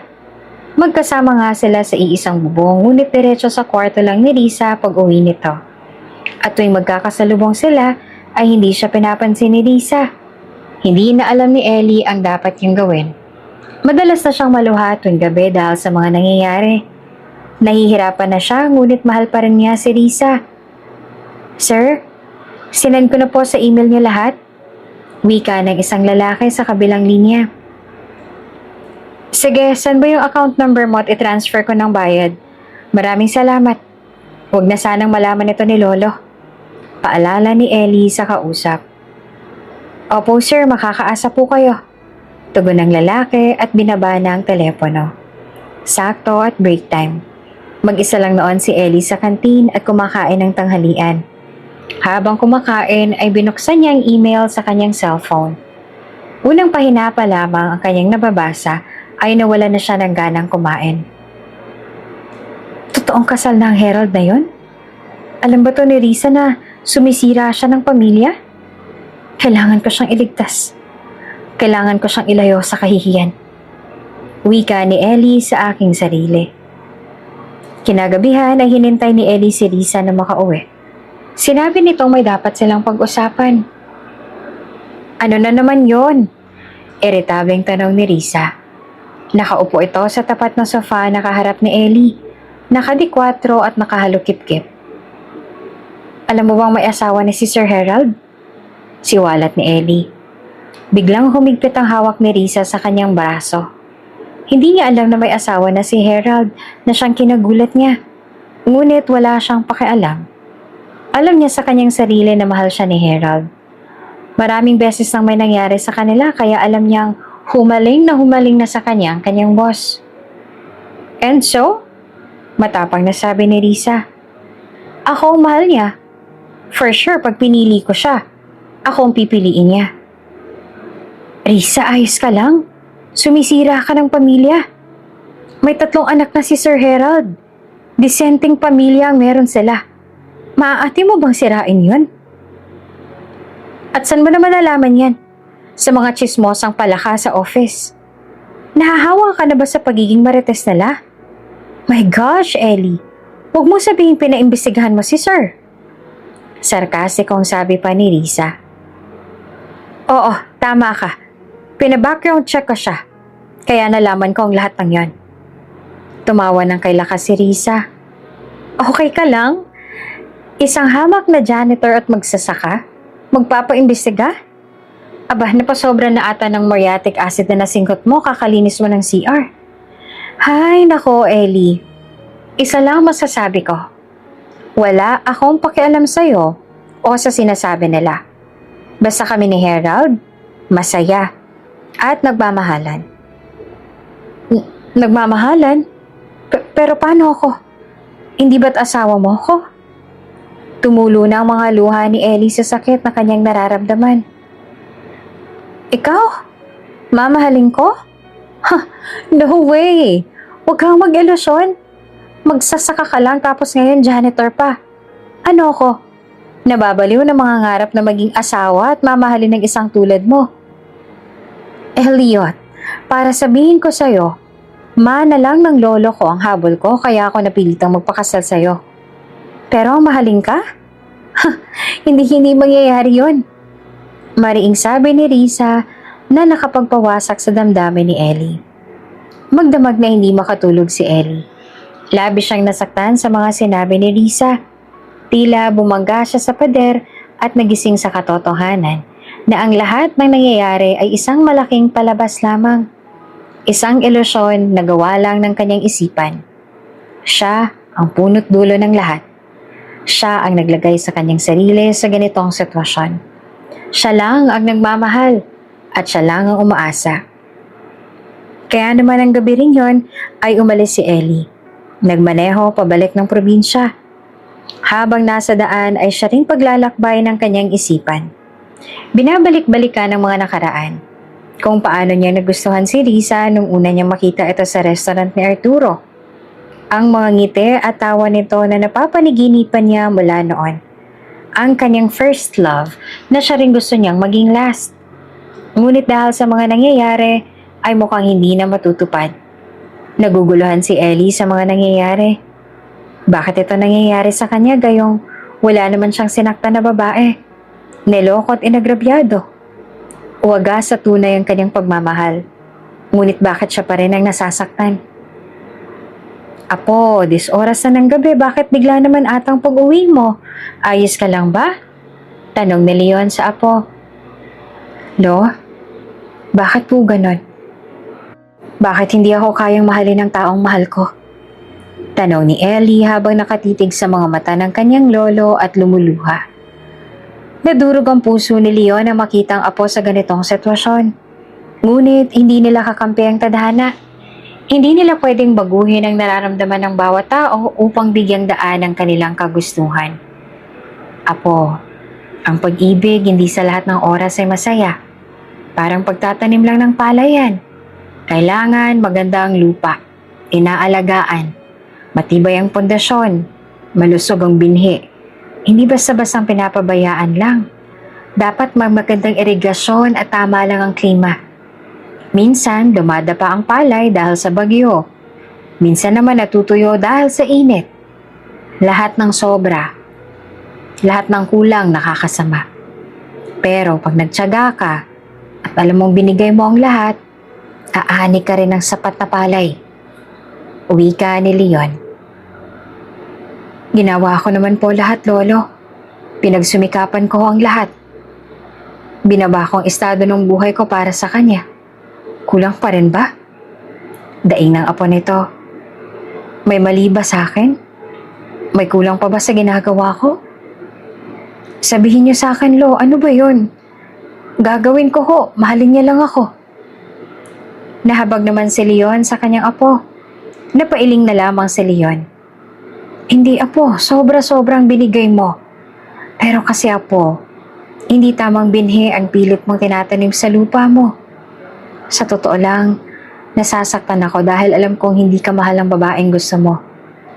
Pero hindi naman kita pwedeng diktahan. Ikaw dapat ang kusang sumuko. Kasi pag pinigilan kitang mahalin ang taong mahal mo, hindi ka makikinig. Ang taong nagmamahal nagiging bulag, pipi at bingi. Pero ngayon, namulat ka na sa katotohanan, kaya ka nasasaktan. Ang dalawang taong nagmamahalan, masaktan man, pipiliin pa rin ang isa't isa. Aayusin ang gusot, pag-uusapan ng problema. Hindi hahanap ng iba, o hindi kayang iwan ang kapareha ng mag-isa. Pero lo, sakit. Kahit anong piliin ko, masasaktan at masasaktan ako. Sabi ni Ellie. Ellie, apo, alam ko. Masakit pero hindi ka titibay kung hindi mo to pagdaraanan. Hindi ka matututot, hindi mo papahalagahan ang mga tao sa paligid mo kung hindi ka masasaktan. Ikaw lang ang makakapagdesisyon yan, apo. Kailangan matuto kang pumili. Hindi ako. Mahirap. Masakit pero alam kong makakaya mo yan. Hindi mo naman kailangang magdesisyon ka agad. Darating ang isang umaga na magigising ka na lang. Isang umaga sasabihin mo na lang sa sarili mo ang daan na pipiliin mo. Payo ng lolo ni Ellie na si Leon. Kinabukasan, umuwi na rin si Ellie. Nag-half day siya sa trabaho at tila normal lang ang kilos nito. Wala nang pakialam si Risa at patuloy pa rin ito sa pagtataksil kay Ellie. Binanggit na rin ni Risa kay Harold ang kanyang nalaman. At ang tanging sagot lang nito ay ongoing na ang kanilang annulment na siyang pinaniwalaan naman ni Risa. Makalipas lamang ang 1 linggo, si Risa naman ang nakipag-usap kay Ellie. "Pirmahan mo tong mga to." Wika ni Risa sabay lapag ng mga papel sa center table. "Ano tong mga to?" Nagumpisa palang basahin si Ellie ng mga papel nang bigla na siyang binalyawan ni Risa. "Hindi ka ba marunong magbasa? Nagbabasa na lang hindi pa magawa. O hindi ka talaga marunong umintindi ng English?" Napatunghay si Ellie at nagpanting ang tenga sa sinabi ni Risa. Ngunit mas pinili nitong hindi na magsalita. "Okay, fine. Para matapos na lang to, annulment papers yan. Para maghiwalay na tayo. Total naman na-transfer na ni Lolo ang lahat ng mana niya sa akin. Napirmahan ko na yon nung isang araw. Kaya hindi na kita kailangan. Huwag mo nang basahin. Pinapahirapan mo lang ang sarili mo. Tsaka hindi mo naman maiintindihan ang mga nakasulat dyan." Pagmamaliit naman ni Risa. Ibinaba ni Ellie ang mga papel. "Hindi ako pipirma." "Wow! FYI lang ha. Kung akala mo may makukuha ka sa mana ko. Sorry pero wala. Dahil pumirma tayo ng prenup agreement, hindi ba? Bago ang kasal. Kaya kahit hindi ka pumirma, wala ka naman talagang makukuha." Muling kinuha ni Ellie ang papel. "Pag-iisipan ko." Wika nito. Nagpatuloy ang dalawa sa kanilang pagsasama. Harap-harap ang pinapakita ni Risa kay Ellie ang relasyon nila ni Harold. Hindi pa rin alam ni Harold na may asawa na si Risa. Isa itong lihim na hindi malaman-laman pa ni Harold dahil maghihiwalay na rin naman sila ni Ellie. Hanggang isang araw, isang meeting ang inanunsyo kung saan ito turn over na ang kumpanyang kanilang pinagtatrabahuhan sa bago nitong may-ari. Nasa conference room ang lahat at si Ellie ang nagpamigay ng mga kape sa mga empleyado. "Ellie, anong ginawa mo?" Sigaw ni Risa sabay tayo sa kanyang upuan. Humahangos na lumapit kay Harold at pinunasan ng damit nito gamit ang kanyang panyo. "Okay ka lang? Napasok ka ba?" Nag-aalala nitong sabi. Binalingan ng tingin ni Risa si Ellie at muling sinigawan. "Maglalagay ka na lang ng kape sa mesa, hindi mo pa magawa ng maayos. Napaka-bobo mo talaga. Walang silbi." "Ano nangyayari dito?" Wika ni Roland nang maulinigan ang pagsisisigaw ni Risa. Nilibot nito ang kanyang mata upang masiyasat kung anong nangyayari. At nakita nito si Ellie, nakatayo sa isang tabi katapat ni Risa at Harold. "Mr. Eliotenko," gulat nitong sabi. Kitang-kita naman sa itsura nito ang pagkataranta. Nagmamadali itong lumapit kay Ellie at kinamayan. "Good morning po sir, hindi ko alam na nandito na ho pala kayo. Sorry kung nahuli ako ng dating. Sorry po." Pagingi nito ng paumanin at halos lumuhod na ito sa sobrang kahihiyan. Anong nangyayari? Anong sinasabi niya? Anong ibig sabihin nito?" Malakas na wika ni Risa. "Hindi ko alam ang nangyayari, pero let me introduce to you the new owner of this company, Mr. Elliot Tenko." Anunsyo ni Roland. Nagulat ang lahat. Hindi nila alam kung paano nangyari ang kanilang janitor pa lang bagong may-ari ng kumpanya. Pumunta sa harap si Ellie at formal na nagpakilala. "At first, kaya ako nasa kumpanyang to ay para makasama ang asawa ko." Sa sinabing yun ni Ellie ay tumaas ang lahat ng balahibo ni Risa sa katawan. "Tapos nalaman ko na open ang pagbili ng shares dito. So binili ko ang pinakamalaking shares na para sana sa asawa ko." Nagbubulungan ang lahat. Pero si Iris ay natulala. Nagtataka sila kung sino ang asawang tinutukoy ni Ellie. At sobrang swerte naman ito. Ngunit nanlulumo si Iris. Alam nito ang lahat ng nangyayari. Pati ang annulment na hindi pa pinipirmahan ni Ellie. Laking panghihinayang nito dahil ginto na ang dapat makukuha ni Risa ay naging bato pa. Talaga, mahal ko? Binili mo ang kumpanyang to para sa akin? Nagulat ang lahat nang biglang nagsalita si Risa. Kahit si Dane ay nagulat. Ngunit si Ellie tinitigan lamang si Risa. Natahimik ang buong silid at nakatingin lahat kay Risa. Kahit si Harold ay nakatingin kay Risa. Ngumisi naman si Ellie. On process na ang annulment natin. Napirmahan ko na a few days ago. See you in court, Miss Risa. Tila gumuho ang mundo ni Risa sa kanyang mga narinig. Matapos ang meeting, kinausap ni Risa si Harold. Harold, narinig mo naman ang sinabi ni Ellie, di ba? Annulled na kami, pwede na tayong maging. No, Risa, I'm sorry. May asawa at anak na ako. Bulalas ni Harold habang sila'y nasa pasilyo. Alam ko, tanggap ko yon, pero hindi ba mahal mo ako? Anong sinasabi mong mahal? Pampalipas oras lang naman kita. Siyempre mahal ko ang asawa ko at hindi ko siya iiwan. Kaya sorry, Risa. Kung ano mang namamagitan sa atin, wala lang yon. Akala ko parehas tayo nag-e-enjoy lang sa company ng isa't isa. Yun pala, binibigyan mo na ng mali siya. Ani Harold at saka umalis. Naging abala ang lahat dahil sa malaking pagbabago ng kumpanya. Dumaan ang maghapon hanggang sa pumatak ng uwian. Hinintay ni Risa si Ellie sa bukana ng gusali. Ellie! Tawag nito sa asawa. Huminto naman si Ellie kasama nito si Dane. Mauna na ako sa sasakyan. Mukhang kailangan niyang malinawan sa mga nangyari. Ani ni Dane. Tumango si Ellie at hinarap ang asawa. Hindi ito nagsalita. Hinayaan lang nito si Risa. Ellie, alam kong mali ako from the start. Sorry. Sorry kung hindi ko napansin yung mga efforts mo. Yung pagmamahal mo sa akin. Pero ngayon nakikita ko na lahat ng yun. Sorry dahil nagkamali ako. Maayos pa naman natin to, hindi ba? Bilang mag-asawa. Pakiusap ni Risa. Risa, I'm sorry din sa mga nagawa ko. Panimula ni Ellie. Bumakas ang malawak na ngiti sa mga labi ni Risa. May nasilayan nitong pag-asa. Hinawakan nito ang kamay ng asawa at lumapit. Ngunit laking gulat nito nang kumala si Ellie. Matagal ko nang inaasam na papakinggan galing sa iyong mga salitang yan.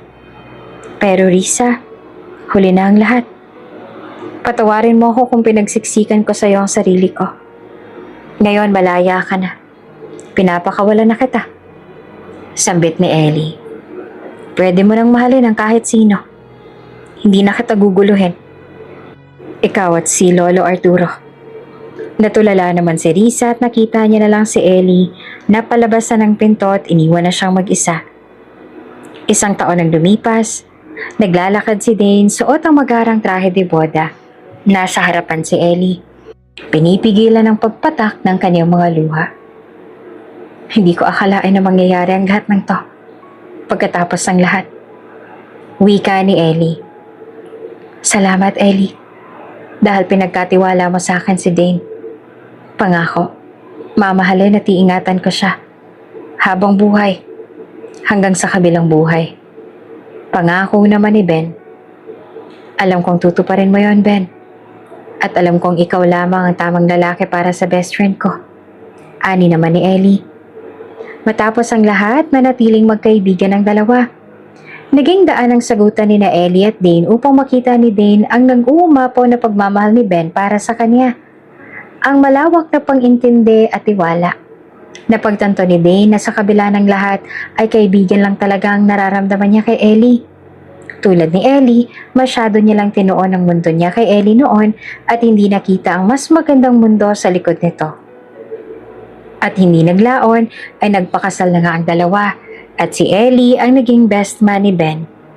Si Ellie naman ay masaya na bilang hasyendero kasama si Iris na magpapakasal na din sa susunod na taon. Matapos kasi ng kahihiyan na sinapit ni Risa ay naglaho ito ng parang bula. Gayon din si Harold. Naiwan si Iris sa kumpanya. At nagtrabaho ito ng maigi hanggang sa hindi na namalayan ni Ellie na tila may kakaibang ganda itong si Iris. At sa puntong yon, ginawa ni Ellie ang tama.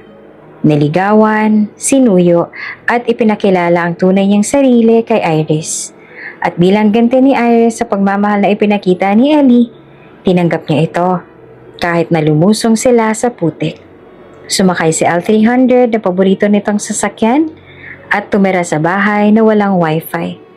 At sa wakas, natagpuan na ni Ellie ang babaeng nagmamahal sa kanya kahit sino pa siya at ano pa siya.